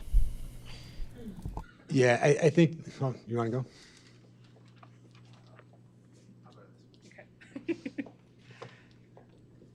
So I believe all of the common area landscaping. Identify yourself real Matt quick. Brawley with Pulte Homes. I apologize.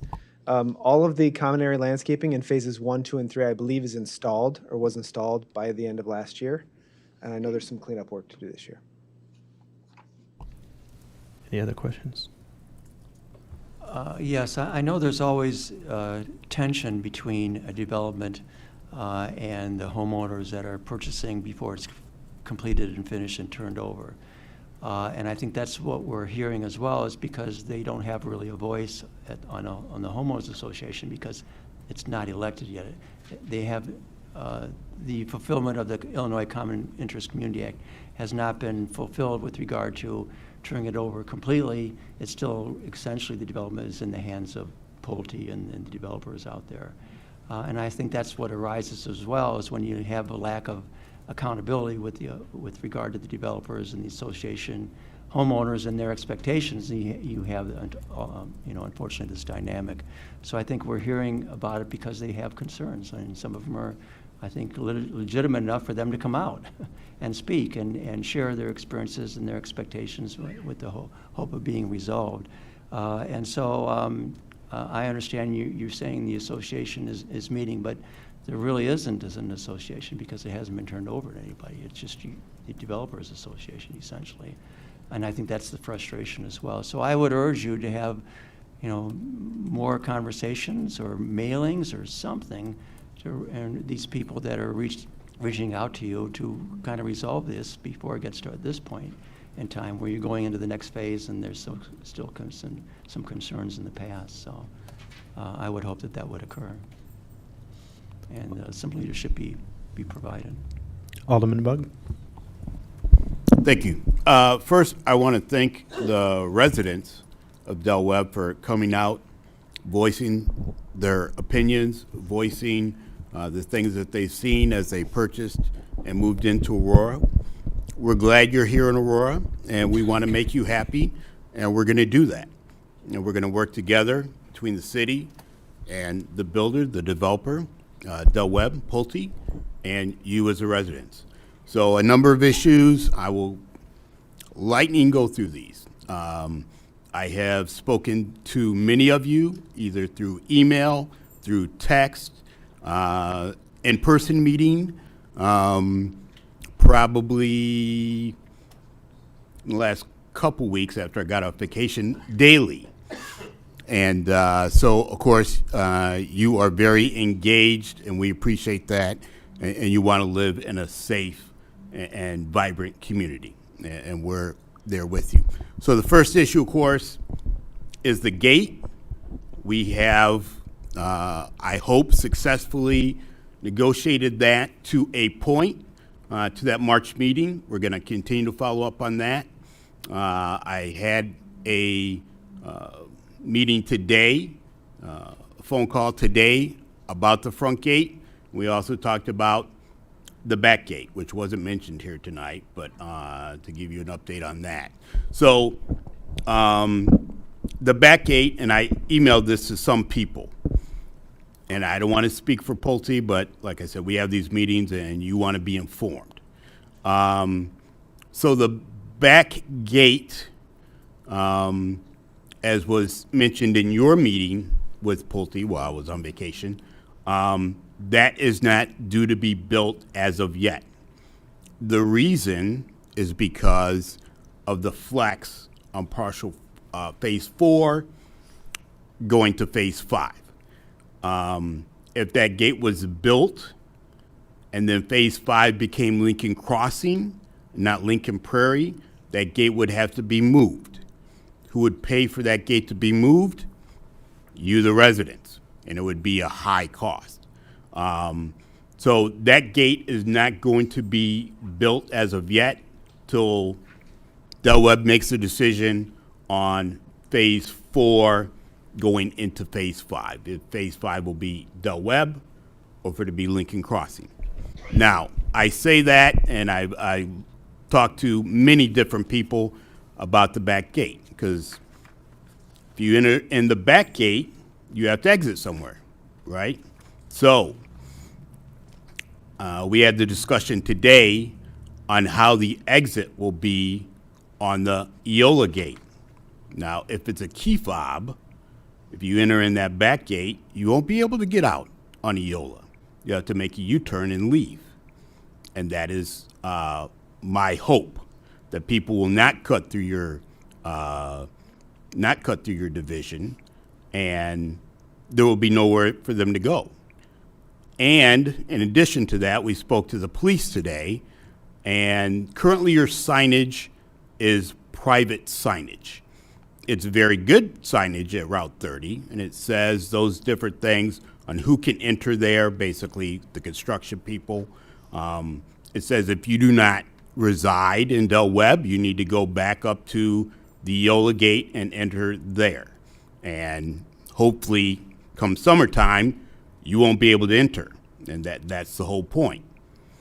But for the police to enforce that, they need additional signage. So I talked to the police yesterday and today, and we're going to work on that. So people who are using that as a cut-through, the police will have some authority to take action, okay? So that's the two gates. Landscaping. I think we started to cover that. I appreciate Tracy and her team are going to be out there this summer working fervently. They already have a list, and we thank you for pointing out the different things that they need to look for so they don't have to search for them. They already know what they're going to be looking for. But again, it was brought up about the performance bonds, and I lumped them all together, but Phase 1 still has a sizable performance bond of over $2 million. Phase 2's performance bond is still near $2 million, $1.94 million. And Phase 3's bond, which has not been reduced at all, is $5.4 million. The total remaining bond on the 3 phases is almost $10 million. So in order for Del Webb to come to our committee and say, we want our bond reduced to 0, all of these things have to be complete. And believe me, they want their $10 million back. So they will, that's the reason we have performance bonds. So they are held to account. I've worked with Del Webb and other developments in Ward 9. They had what I called, I guess they don't call it, but I call it a test development. It was called Laurelton Place. And I know very many people who moved into that development. When Del Webb asked for their full bond back, we pushed back. And we said, you know what, some of the landscaping isn't done completely. Some of it is not done correctly. And the gentleman who was here, who just stood up, Mr. Browley, got with those landscapers. They immediately completed that work. Our team went back out and inspected. They cleared that, and they got the full bond back. So it is not a rubber stamp. It's not automatic. They ask for their bond, and it suddenly happens. Our inspectors are paid to do the inspections, and they do. And if it does not pass inspection, then we ask them to keep going and to finish the job. And that will be the same as any other development in the city of Aurora. Like I said, we welcome you. We're excited for this 55 and over community, but every development is held to that standard. Every development has these performance bonds, and every developer is held to that standard. So that's kind of where we stand. We will continue to provide information to you from the city side, and if I can share, although I wasn't at your meeting a few weeks ago, it is my understanding you have one person, one resident on your board. It is the plan for you to have a second member in the near future. So hopefully that member can give you real information in real time. I think that's been a little bit of, kind of us not meeting together all the time. The information wasn't flowing in the way you would like it for it to flow to you. And our hope is with a resident board member, that they will get you the information that you request in a timely fashion, and that you're going forward, your HOA meetings are productive, and then, getting it turned over is down the road. But for you to be represented on the board, I think that's important, and to have that information. So, again, I thank you for coming and sharing your sentiments, and we will take. Oh yes, yeah. This will go on unfinished. But, So I do. Are you finished? Yeah. Okay. Yeah. Thank you. We'll put these 4 items on unfinished business. I know I have a few follow-up questions specifically on the landscaping, and I know other aldermen have asked for some information.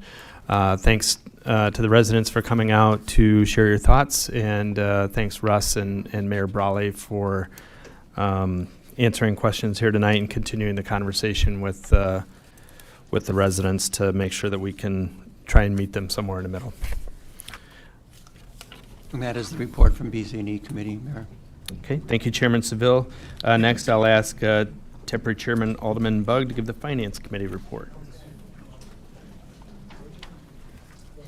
By the way, I just wanted to let you know, I did tell you last meeting it'll be a little bit longer. It's living up to my... Are you prepared? Chairman, do you want to take a 1-minute break while everyone sure.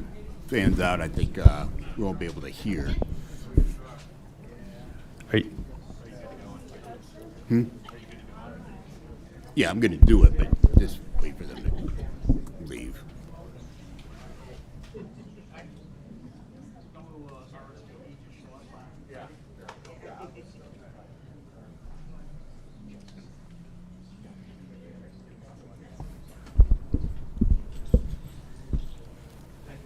Thank you.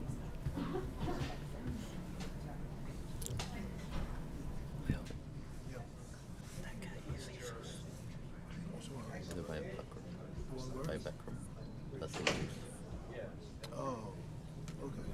Gotcha. Okay, yeah. Yeah, I've seen him, yeah.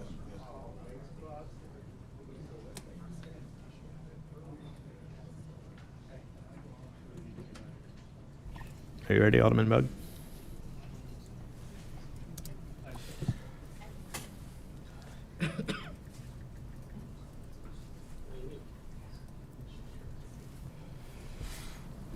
Thank you, Mr. Chairman.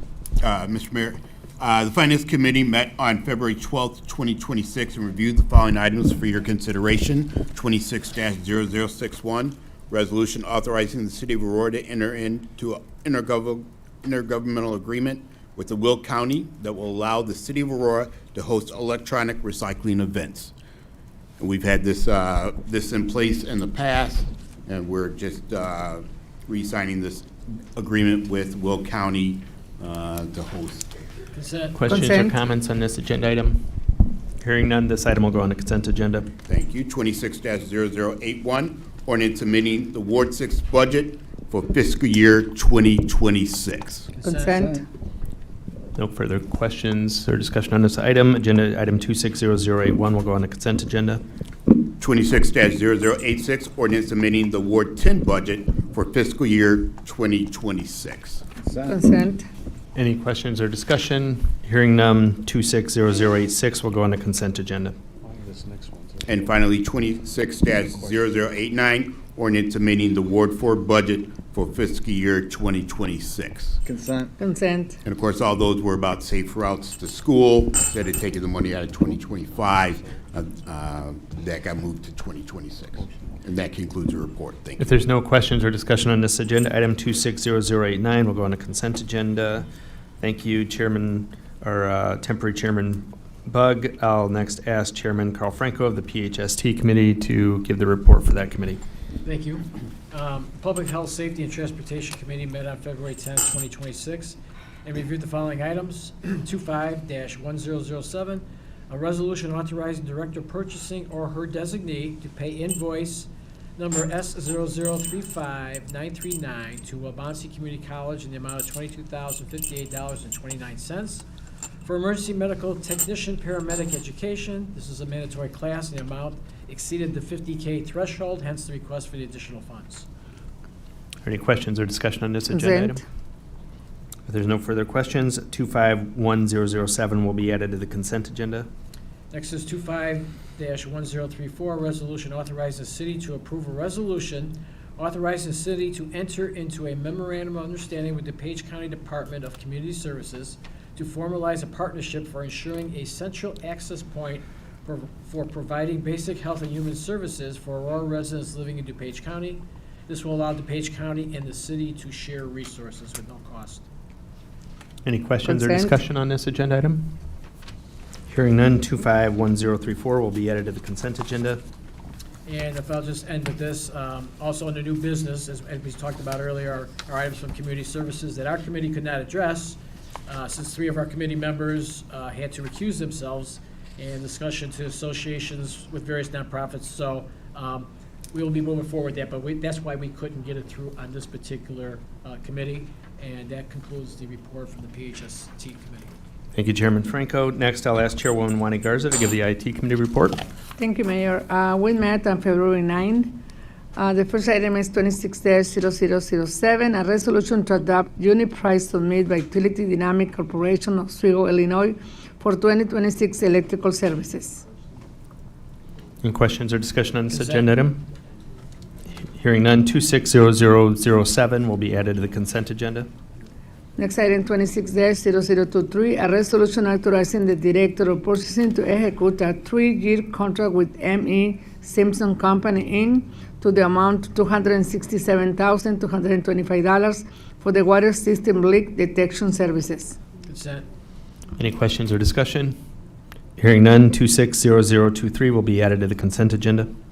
Next one is 26-0027, a resolution to execute a 2-year, $263,000 contract with the Fairham Association, LLC for NPDES complaints with environmental sampling. Questions or discussion on this agenda item? Hearing none, 260027 will be added to the consent agenda. Next item is 26-0034, a resolution to award a contract with the Fairham and Associates LLC to the amount of $242,000 for the 2026 annual manhole inspections located through the city of Aurora, with the option to extend for second year up to mutual agreement. Any questions or discussion on this agenda item? Hearing none, 260034 will be added to the consent agenda. Next item is 26-0044, a resolution authorizing the Director of Purchasing to enter into an agreement with the Mid-American Elevator Company, Inc. for the elevator maintenance and testing services for the city facilities. Any questions or Consent. discussion? Hearing none, 260044 will be added to the consent agenda. Next item, 26-0049, a resolution to award a contract with the ERA Valdivia Contractors, Inc. for the Church Road Elevated Water Storage Tank Rehabilitation Project in the amount of $1,861,150 for the Water Production Division. Questions or discussion on this agenda item? Consent. Hearing none, it will be added to the 260049 will be added to consent. Next one is 26-0052, a resolution authorizing the award of contract with supply the potassium orthophosphate for the Water Production Division. Questions or discussion on this agenda item? Okay, we'll add it to the 260052 to the consent agenda. The reason we had the presentation, just to make everybody aware, is in March, when the chemicals kick in, there'll be a notice that goes out to the public, and some aldermen might get queries from the public about what that means. And you heard the science, it's all going to make it where it reduces our lead levels over time. So just wanted to share why and what that timeline looks like. And we'll make sure to notify the alderman's office when that press release goes out. Okay.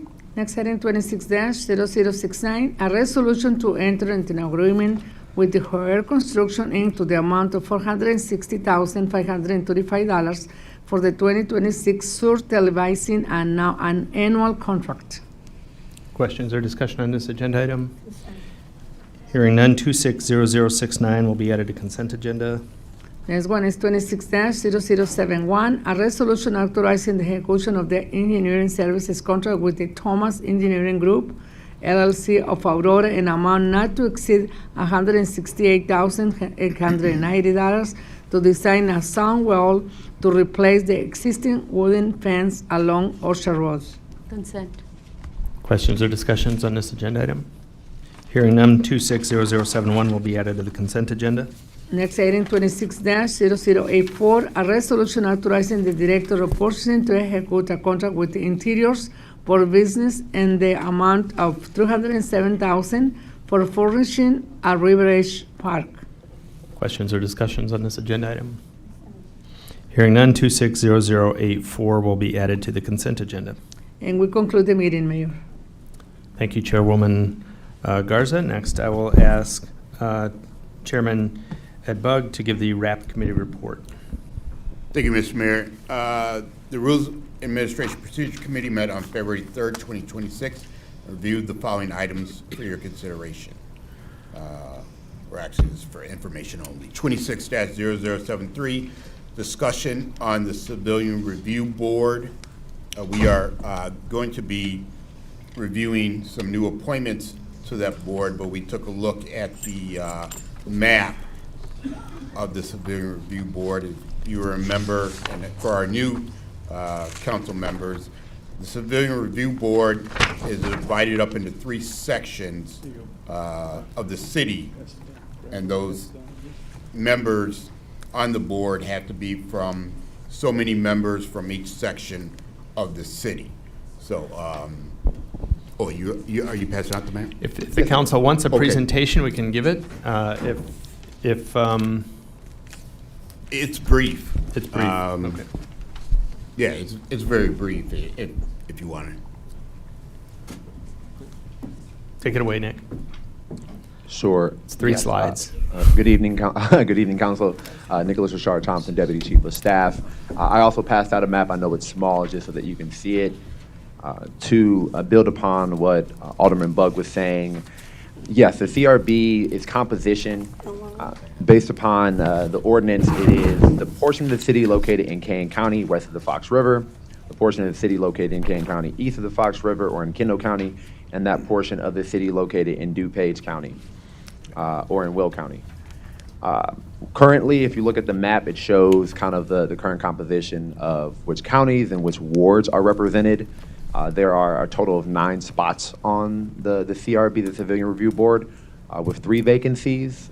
There is 1 person pending as we finalize some process for background checks with the Aurora Police Department. But happy to take any questions or clarify any things pertaining to the CRB. And we did have 1 person withdraw, correct? Correct. At the onset of this, there were 2 people who were applying for the CRB. 1 person has withdrawn. There's still 1 person pending. Again, once we get it figured out with APD, the background checks, what that should look like, that person will be going through to, I think they'll be going back to RAP and then CLW. Okay. Any questions on the map? Thanks, Nick. Appreciate it. Okay. Anything else at RAP? Oh, that concludes the report, Mr. Mayor. Thank you. And next, we'll move to the agenda item number 6, the held item 250779, an ordinance amending and adding sections 2185, 15130, 15320, 15321, 15322, and 15354, the Code of Ordinances of the City of Aurora pertaining to the disclosure of economic interests, campaign contributions, lobbying, the use of city property, and the city seal.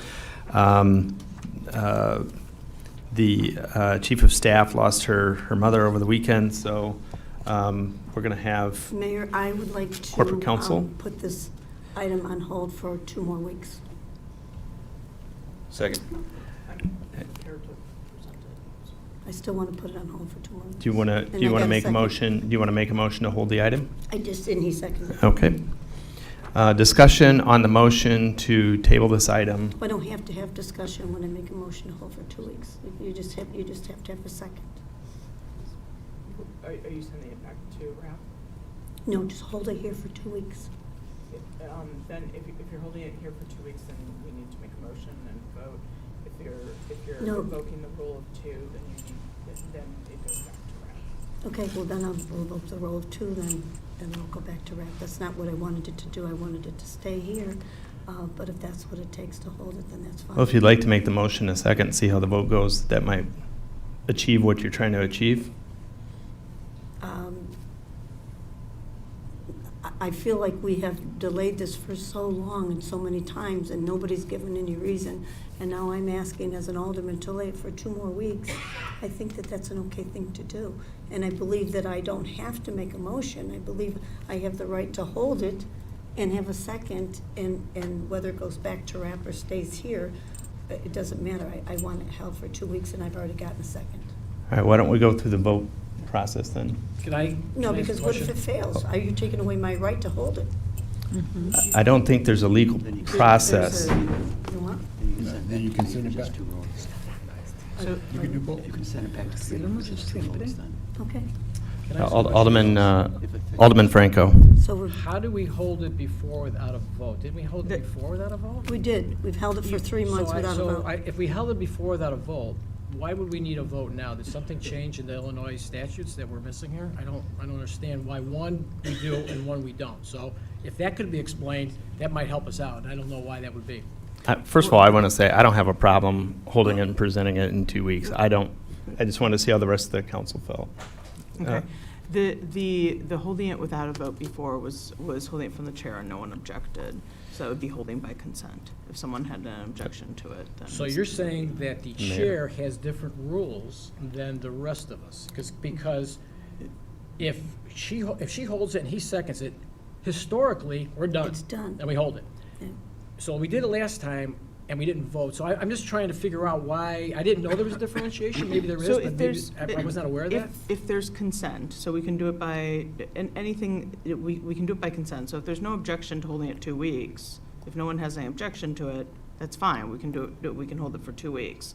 So I guess we can do it by voice vote if there's any objection to holding it. If we're ready to, hear it tonight, I then. still don't know that that's the proper procedure. I don't think it is either. It's not the proper procedure. The chair can hold it. The previous chair of the Oh, I council was didn't, able to no, hold it. I get your chair can hold it, but an alderman can hold it with one alderman seconding it. Yeah, that, I'm not, you're absolutely right. I'm not arguing your position. I'm just saying that it can be held by an alderman for 2 weeks. And if you're saying that I need to evoke the two, and it has to go back to RAP, then so be it. Then I will do that and second that. So Do you want to withdraw your motion? And, okay, so just to be clear, so if you want to hold it here for 2 weeks, I think if there's no objection, we have consent and we can hold it here for 2 weeks. That's not a problem. Is there any objection?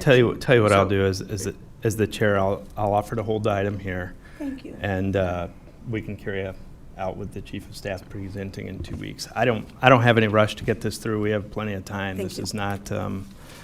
But I do think we need to look into that because I don't believe I was. I only felt obligated to move it tonight because we had gone through this before, and you wanted to discuss it a couple weeks ago, and I had said we'd do it on today. So,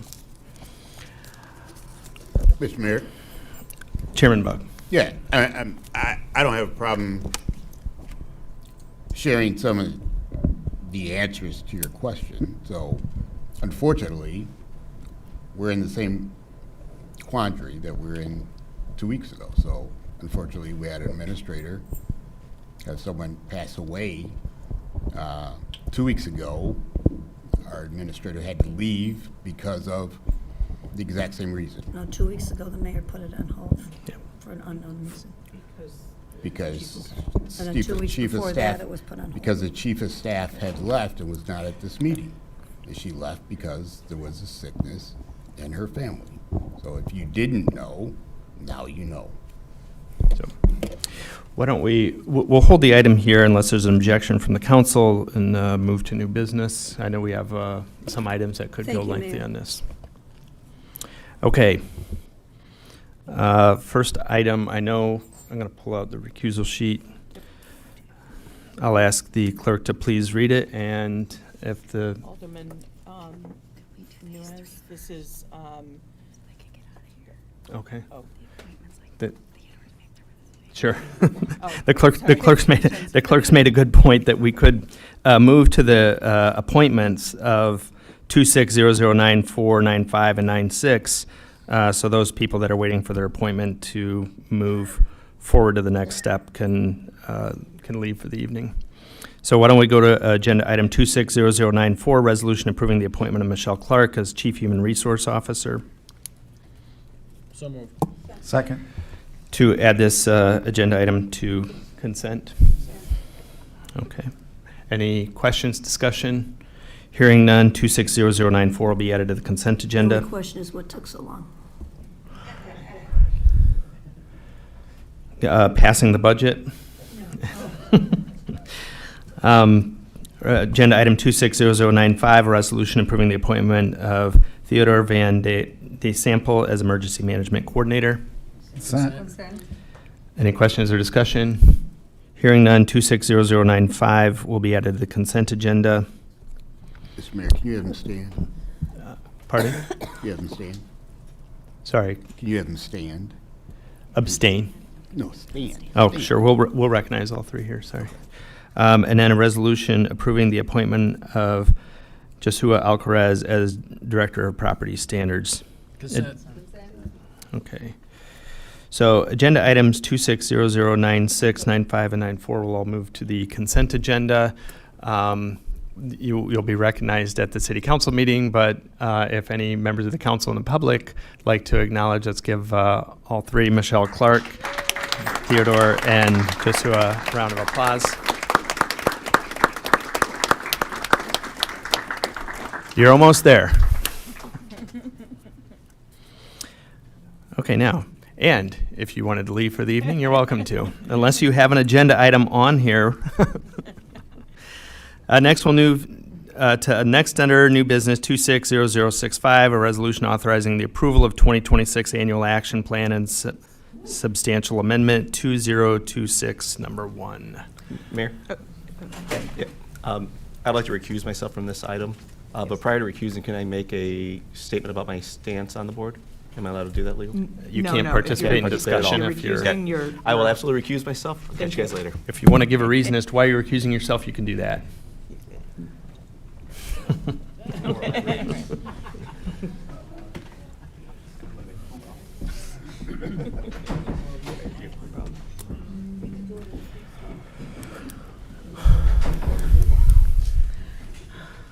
Amy and Chris, welcome back. Who's leading? I'll go ahead and get started here on your first item, the resolution authorizing approval of the 2026 Annual Action Plan and Substantial Amendment 2026-number 1. This relates to the city's entitlement funds that it receives on an annual basis from HUD.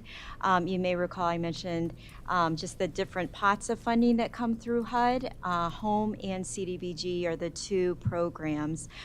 So under this resolution, we have 3 different programs that we're going to take.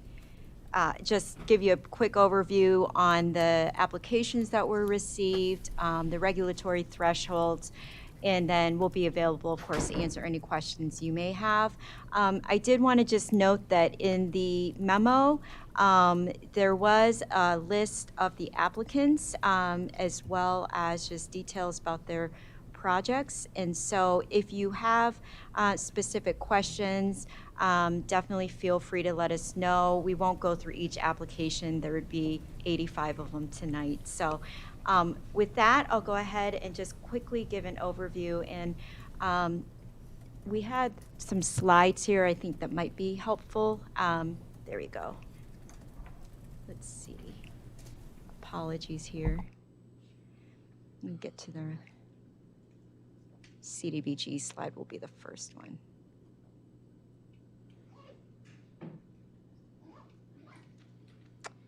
For some reason, it's not advancing. So I apologize for that.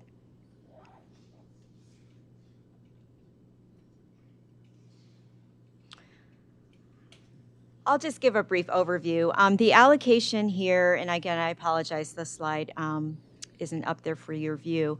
The annual allocation that we are estimating we'll receive in 2026 is $1.2 million. What you'll see on the funding recommendations is $1.4 million, and that reflects carryover funds from just projects that did not fully expend their activity funds or program administration funds that the city itself did not fully expend. And so what you'll see is the public service, community amenities, housing program administration, Section 108, and infrastructure projects that have been recommended. Of note, the public service activities, those are limited to a 15% threshold. That is by regulation. And then similarly, by regulation, program administration is limited to a 20% percentage of our estimated allocation. So of the projects that were submitted, 9 have been recommended for funding. So part of that is just we felt that some projects might fit under a different program, and we wanted to maximize the dollar amount specifically under public service, which is the most competitive activity that applicants seek funding for. The infrastructure project that you see there is for the city street resurfacing project. That is a project that we have funded in years past. And just as a reminder, this project is in addition to what the city typically budgets for funding for its street resurfacing projects. So this is something that we see as an opportunity that we can go ahead and resurface roads in our underserved areas. And with that, I'll go ahead and conclude my comments and just go ahead, and if any of you have questions regarding CDBG, I'd be happy to take those before I move on to the home and home ARP recommendations. Mayor, Any question for Amy? Alderman Barrero? Sorry, I don't have the light, so. That's right. I have 2 questions. One is the public amenities for $78,000. What does that include? So that is unallocated funding. Because we didn't have proposals that we felt were viable for the allocation, the unexpended or unallocated amount of funds available, this is just that remainder, that $78,000 that we will carry forward into the next funding cycle. And my second question has to do with the con plan. So in the con plan, what is the provision for parks? What dollar amount or percentage do we have in there, and how are we doing with that? What's the balance left to meet that goal? I'll have to follow up with you on the specific percentage, but parks would fall under community amenities, but I'll definitely follow up with you on how that was estimated or allocated under the Okay, thank you. plan. Any other questions? Okay. So moving next to the Home Investment Partnership Program, you'll see an availability of $1.6 million. This is also inclusive of the city's estimated funds it expects to receive, about $525,000. It is not, it's not uncommon for us to have unallocated funds. These projects that fall under the Home Investment Partnerships Program are related to affordable housing development. So they're large-scale projects that take a while to just underwrite and to also find viable partners for. The funds recommended that you see, this $560,000, is to add to the Phase 2 project for Habitat for Humanity for their Green Freedom program. So this will allow Habitat to add 3 additional units to their development. So this is just essentially an extension of their existing project that they currently have with the city. Questions or discussion? Go ahead. Our next project is the Home Investment Partnerships Program American Rescue Plan. This project was the special allocation that the city received. It's ARPA funds. And so we selected projects based on their ability to meet what we call qualified population. So it's a 4-category activities groups, I should say. And so there are different parameters for each qualified population that all relate to homelessness prevention. So it could be for clients who are either homeless, those who are on the cusp of homelessness. And so the projects that have been proposed are just to assist with housing stability, homelessness prevention. Activities might relate to street outreach or to other case management services. Questions? Go ahead. Okay. Moving on to quality of life. That program, that had our highest number of applicants that you see there at 58. And again, where we could, we tried to take some of those applicants who we felt might be able to meet the objectives of our other funding programs. And so we position them under those programs. And then the 45 that you see there, these activities all relate just to basic services, cultural awareness activities, youth services, senior services. And this one is our most popular applicant program. But this one, you will probably recognize a lot of the partners who are identified on the recommended project list. So with that, I'll go ahead and take any questions you may have.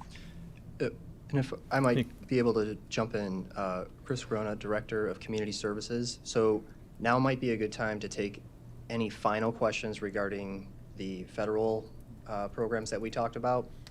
When we're talking about quality of life, we'll have a new set of folks who have a conflict of interest. Right. And that would be a second. I apologize. I should. So is there, would anybody like to move 260065 to consent? Okay. And we'll need to keep that unfinished due to the. Oh, unfinished. Yep. Good call. Okay. So then can we, You- Nunes can come back in. You want to move to 260068 then next, Amy? The quality of life. 6-6, oh no, 6-8. Why are we skipping 6-6? Because she went to quality of life. Oh.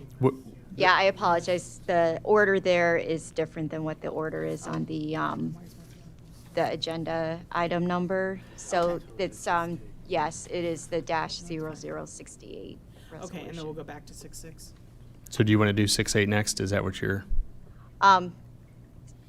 I'd prefer to just go in order, so the Yeah. next one would be 0066. Okay. And that would be the opioid. Okay, so Alderman Masiakos, you have, you need to recuse yourself for 6-6.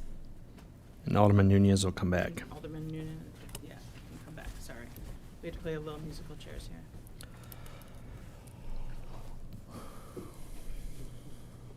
Real quick, because I understand it, real quick. This has to do with East Aurora, correct? Is that why? Correct. 26-0066. Oh, the is opioid? the opioid use disorder grant, and that has to do with the East Aurora education. Okay, all right. And the reason why it says here on my sheet, my relationship with my wife, who is on East Aurora Educational Foundation. So I will. Okay. Thank you, Alderman.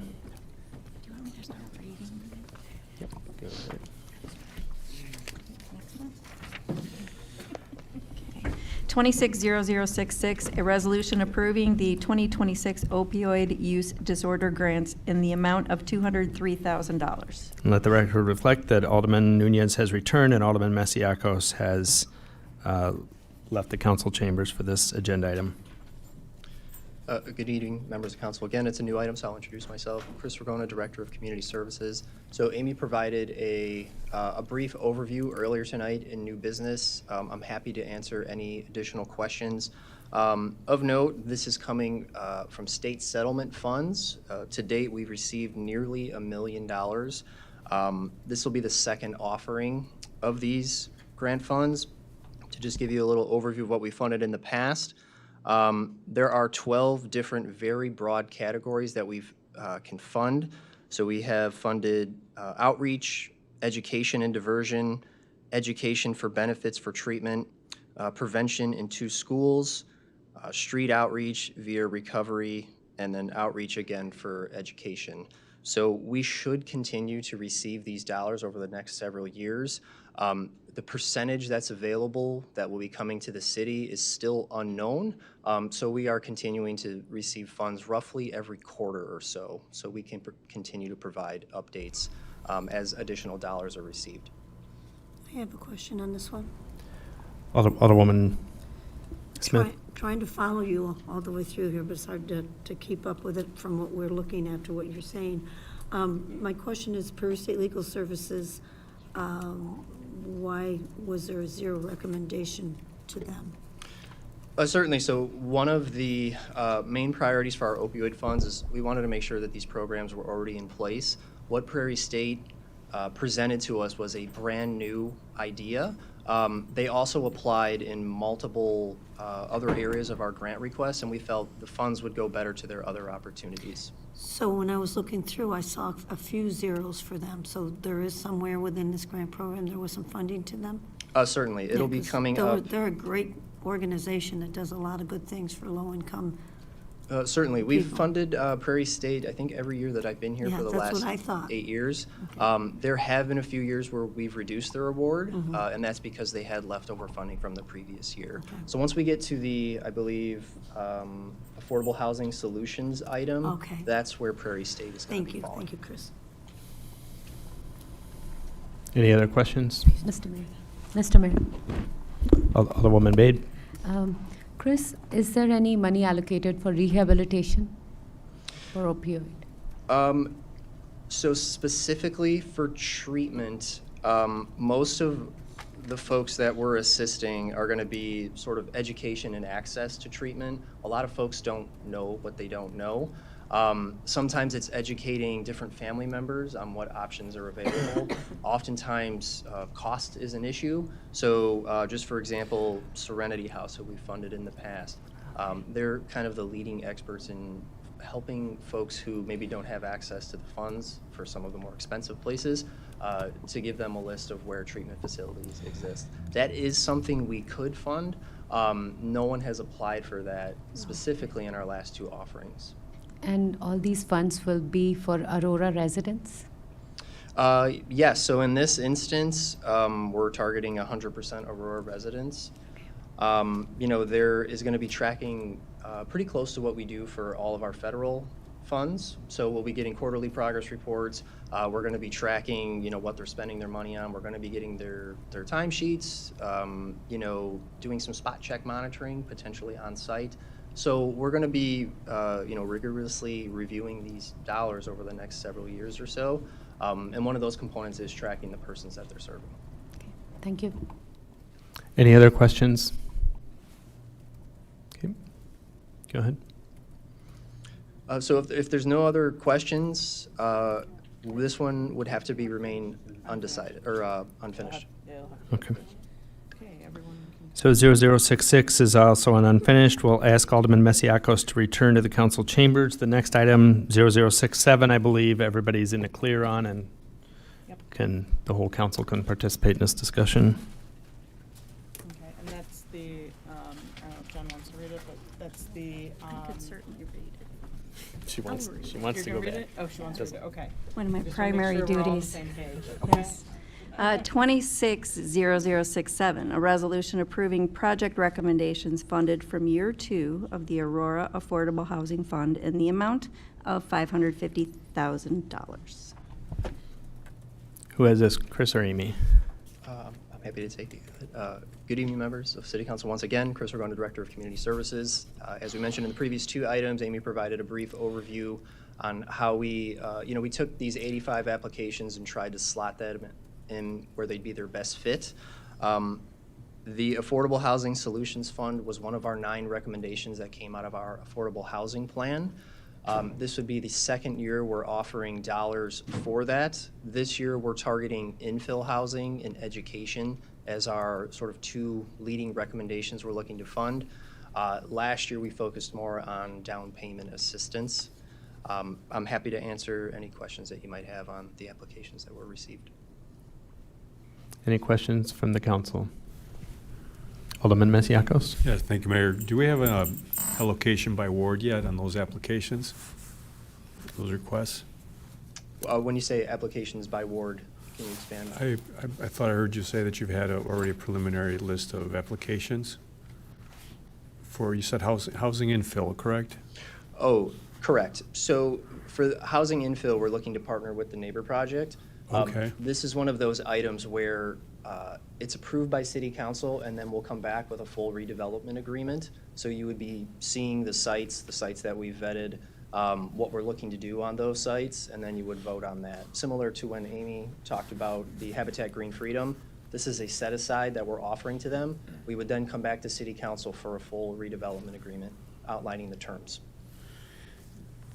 So for this monetary amount, how many, I mean, you're looking to subsidize those projects, right?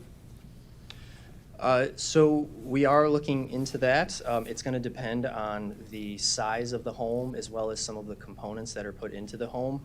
Our goal would be to partner with the Neighbor Project, pay a developer fee, and then the proceeds of the home, anything above that would be reinvested back into the agreement or so. So kind of like a revolving loan, and we Okay. would develop as many homes as we could until essentially the money runs out. Okay, all right, okay, because I know we gave a few properties to the Neighbor Project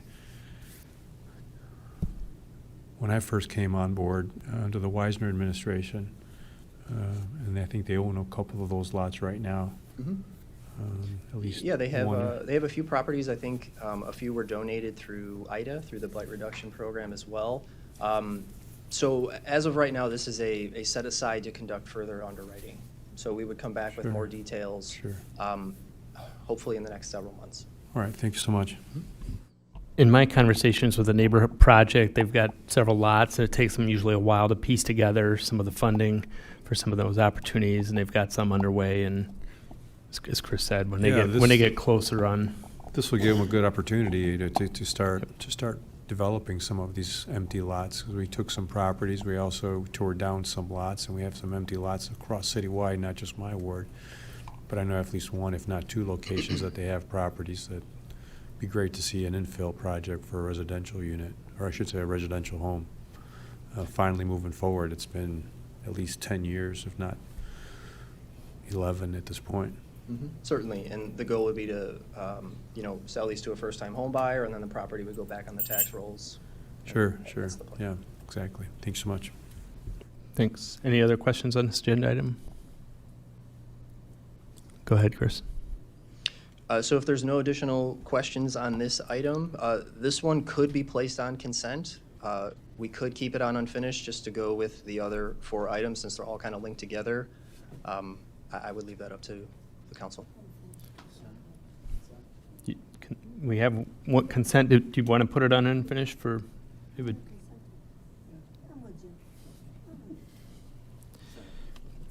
Okay, no further questions. On this one, 260067 will go on a consent agenda. And then the last one, before, I believe, 260068. Want to read it, so then everyone can recuse, because it's a long list. But 260068, a resolution approving the 2026 Quality of Life grants in the amount of $863,000. Okay, and then Alderman Barrow, Alderman Masiacos, and Alderman Bug need to recuse themselves. For the last time, good evening, members of City Council. Chris Regona, Director of Community Services. This is by far our most popular grant. As you can see, we received 57 total applications. It's primarily funded through the city's gaming tax as well as a small portion via SHAPE. You might notice that the dollar amount looks smaller when compared to 2025. And that's because we removed sort of the largest dollar amount providing to CIS. We conducted a request for proposal last year to give the after-school programs to the Boys and Girls Club. So otherwise, funding is roughly the same as it was as 2025. We simply removed that $290,000 to a full-service contract. Of note, anyone who was denied had the opportunity to reach out to us to talk about how they can enhance their application, maybe reasons why they didn't score as well as they thought they did. So we conducted 2 of those. That offer still stands to anybody. We're also looking at conducting some type of application 101 or a workshop where maybe we go over some more of the details than we normally would in our grant workshop that we hold, generally a week before the application opens. So that's something that community development is looking into. Besides that, I know that museums have come up in the past, so folks have had questions on those. Tonight, we are recommending funding in the amounts of $50,000, which is a 25% increase compared to 2025. So with that, I'm happy to answer any additional questions that you might have. And that increase is just for the Historic Society or museum? For the Fire Museum and Aurora Historical Society. Any questions or? Just a quick question, just, Chris, I'm sorry. Alderwoman Smith? Thank you, Mayor. So the ones that got 0, like, for example, Holy Angels Food Pantry, all the other food pantries received some funding, and that one did not. Was there a reason for that? It's a new applicant, I see that. So I don't want to single out any particular Okay, application. We took a look at our evaluation criteria, Okay. and each of those different sections, there were points that were awarded. Oftentimes, we had 2, sometimes 3 members of our community services team review them. In instances where the scoring varied by more than 10%, we had an extra person review them. Some applications were incomplete, so those were easy ones. Some missed some sections. Some really had some eligibility and capacity concerns. You know, for anybody that was new that applied, we met with them prior to them applying just to make sure that they weren't going to be wasting their time and that they applied for the right opportunity. So the ones that were denied, there was many reasons why we chose not to fund them. From some applications just weren't the best to, in the example, and I'll call it Boys and Girls Club, which was one of our better applications, they're already receiving a significant contract via the after-school programs. So we wanted to try and spread the money out the best that we could. Thank you for that explanation. Any other questions? Alderman Spill? Yes, thank you, Mr. Mayor. Just to going back to the recommendations for the Aurora Historical Society and the Fire Museum, is this over and above anything else that they're getting? Is this just it for the entire year for 2026? So out of community services, this will be it. I don't think that they've received any additional that's what I funds think, yeah. via different departments. I will add, though, you know, they are in city buildings, so the in-kind of keeping the lights on, you know, responding to any capital improvements, HVAC, roofs, there's dollar amounts attached to that where other museums might be on the hook for paying those. So if you calculated that in their annual award, it would be significantly more than the $50,000 Sure, I in understand. quality of life we're Yeah, offering. thank you. And then also I see that you're giving them $50,000 each. And one only requested 40 and the other requested 60. Is there a reason why you cut one and increased the other? When they Certainly. requested So otherwise? sometimes applicants will request more than we outline as the maximum you can apply for. So in the instance of the museum that applied for 60, they probably should have only applied for 40. In the instance of the museum that applied for 40, they were technically following the guidelines that we gave them in our workshop in the application. After talking with staff, you know, there's been many comments on how we should fund our museum. Should they even be part of the quality of life program? Should they be part of a separate set aside? I think that's something that we're going to look at in 2026 to see if this model that we have still makes sense. So after further discussion, we came up with that $50,000 limit. Museums used to receive more money. The number of applications that we receive has doubled over the last few years or so. So the decisions to fund all of these agencies and to deny several, it gets harder every year. No, I understand that, and I appreciate that. There's more applications and more need for money and the like, but I'm just kind of curious, because we used to give them even more money.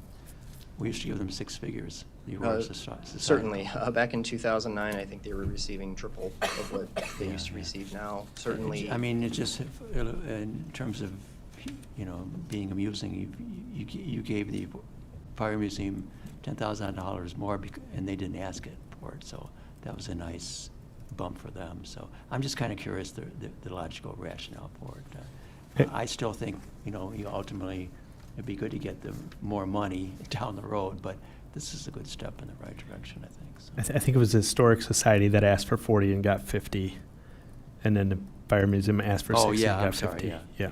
And a lot of that is also due to your advocacy as well as some of the other aldermen that have been bringing it up was to try. Yes. Yep. So, I think that's important. So we're trying to creep it back up a little bit. Yeah, and they appreciated it as well. I've been in touch with the directors and some board members as well, and they're desperately trying to provide a need that we all can appreciate in our community. That's really well received in the community across the board. So, thanks for your help on this. Appreciate it. Any other questions, Alderman Nunez? Thank you, Mayor. Just a couple questions. Could you in the presentation I was allowed to see. You went over a review committee, actually. Could you elaborate a bit more on who sat on this review committee?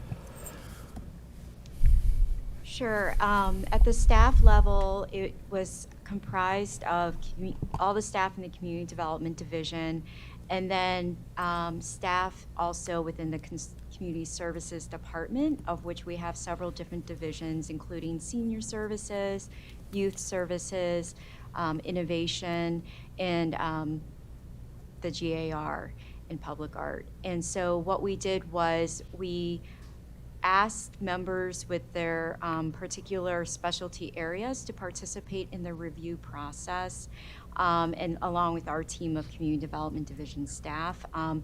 Not all of us reviewed every single application. We all divvied it up just based on just the different backgrounds on each applicant, and then we just kind of divided up the applications equitably among all of Community Development Division staff. And then we wanted to make sure that we were getting as objective of a review process that we could have with having the outside Community Development Division staff involved on this. Appreciate that. A couple more. What was the mayor's office involved at all with reviewing applications? Yes, the mayor's office did review staff recommendations. And then also, I did want to add the Block Grant Working Committee's role. They reviewed all of the recommendations from staff that we talked about with the mayor's office as well. And then we forwarded that to the Block Grant Working Committee. And the list that you see today is the list that was approved by the Block Grant Working Committee. Did anyone recuse himself from the mayor's office from participating in the review process? Yes, we did have some recusals. Okay. And then just final question. Great comment on spreading the wealth and ensuring that different organizations were able to participate and get funds this year. Did Loaves and Fishes get any other funds outside of what I see in this presentation? So this was the only opportunity Loaves and Fishes applied for. They do also operate our emergency rental assistance program through the home ARP funds that Amy talked about. So we've given them, I believe it's $150,000 to assist in that process for folks who are behind on rent. Okay, so 150 and there's no other funds that went to Loaves and Fishes? Oh, the cold storage. Did you want to talk about that? Oh, yes, sorry about that. So under the CDBG program, Loaves and Fishes applied for a facility improvement project, and it's for refrigerator storage. I apologize, I should have noted that earlier. And so that will provide just extra cold storage for the food that they, in a sense, use as a food bank to then store for other food pantries that they'll distribute the food to. So all in all, about $400,000 and change went to Loaves and Fishes? Between that program, the refrigeration, and the, okay, thank you. And the CDBG was covered under agenda item 260065, which I think you recused yourself during that. And if I can make item. two more points, the $150,000 for emergency rental assist, so that went to Loaves and Fishes. They are taking no delivery costs, so 100% of that money will be going to tenants in need. And one of our members in community services, as a control, they actually did review all 85 applications. So I did want to recognize Adam Grubbs, who went through thousands and thousands of pages and served as our control. Appreciate it, thank you. Any other questions? Alderman Franco? There's a lot of decisions made with a lot of money by community development services, community services rather. Is there any kind of formula that's the foundation for some of these giving out money, or is it all discretion about a person in that office saying, we think we should do this? I mean, is there like baseline how we give it out and then we do discretion on top of that? Because so much discretion with so much money seems like it could be problematic going forward. So I just want to know how that process works, you know, if there's any like, well, here's our guidelines and this is our fundamental way we give out money, and then we use a little discretion on top of that, if you can explain a little bit.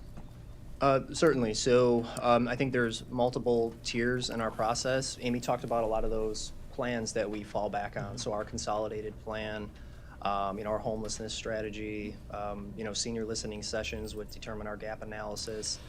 On top of that, there's a lot of federal limits. So Amy mentioned we can only fund 15% public service.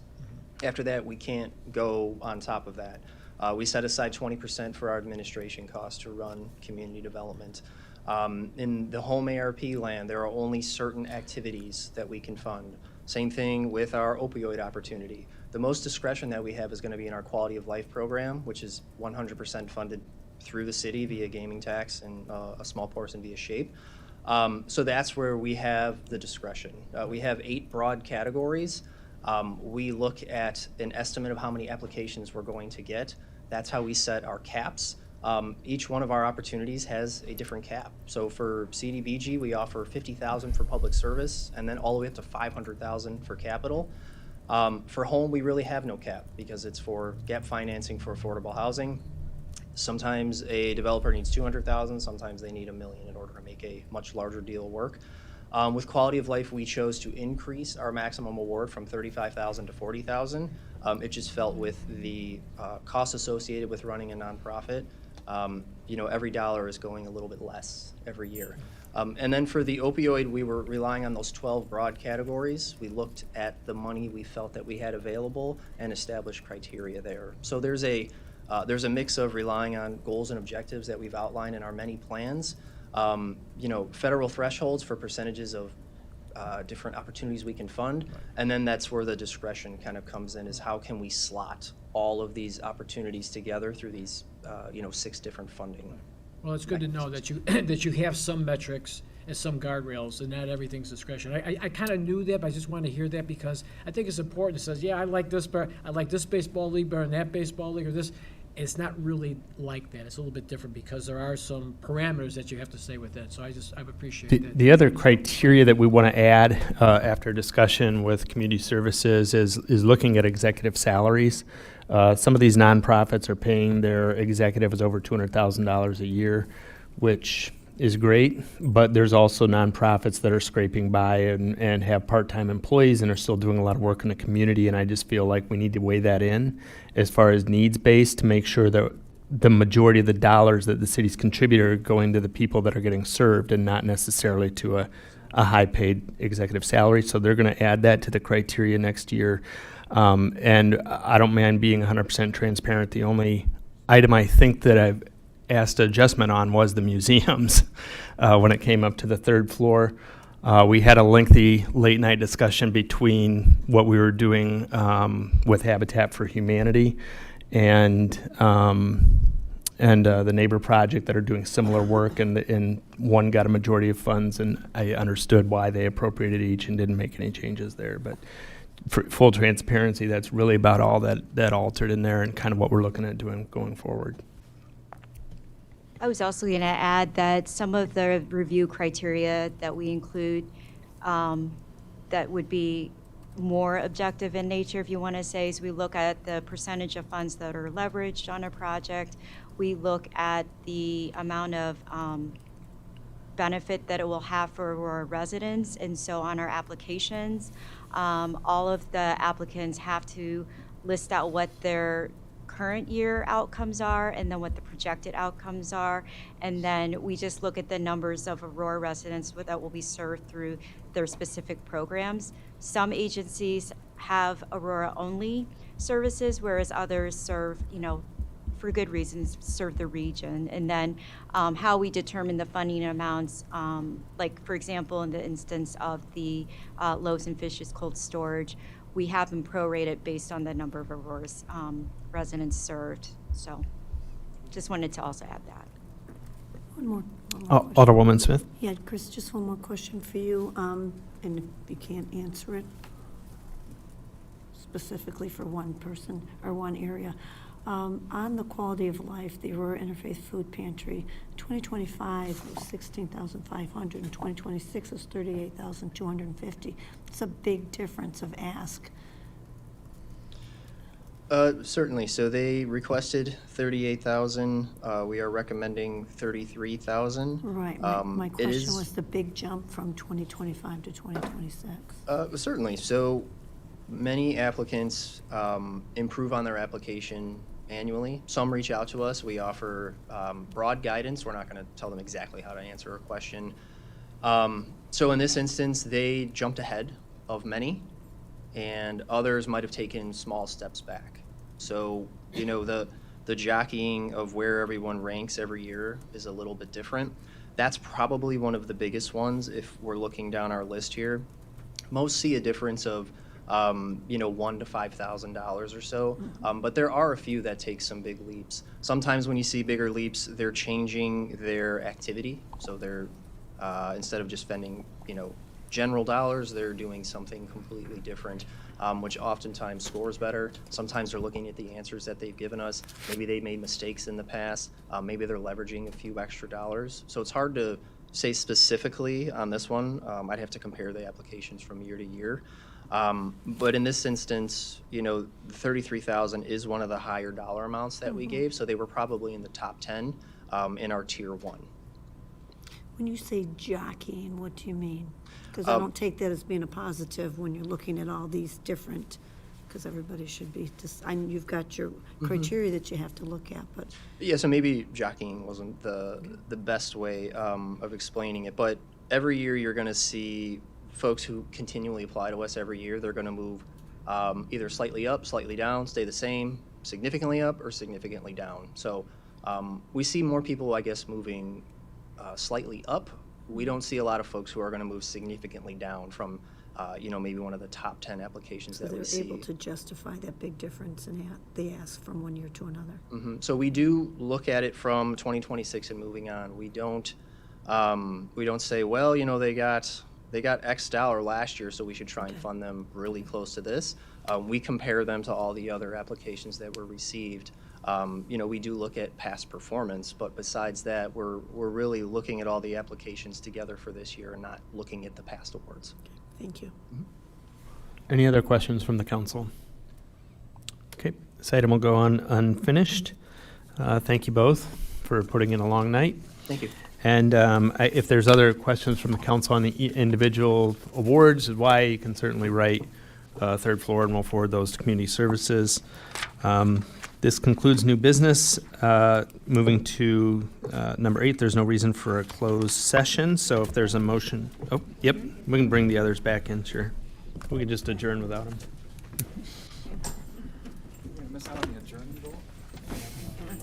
Don't vote no. Stay over there. You're gonna lose if you vote no. Everybody back? Alderman Mesiacos. Alderman Mesiacos, take off. Huh? He said he had it. Okay, Alderman Mesiacos is already adjourned. So there's no need for a closed session. Is there a motion to adjourn this meeting? Motion made by Alderwoman Smith, second by Alderman Seville. All in favor? Aye. Any opposed?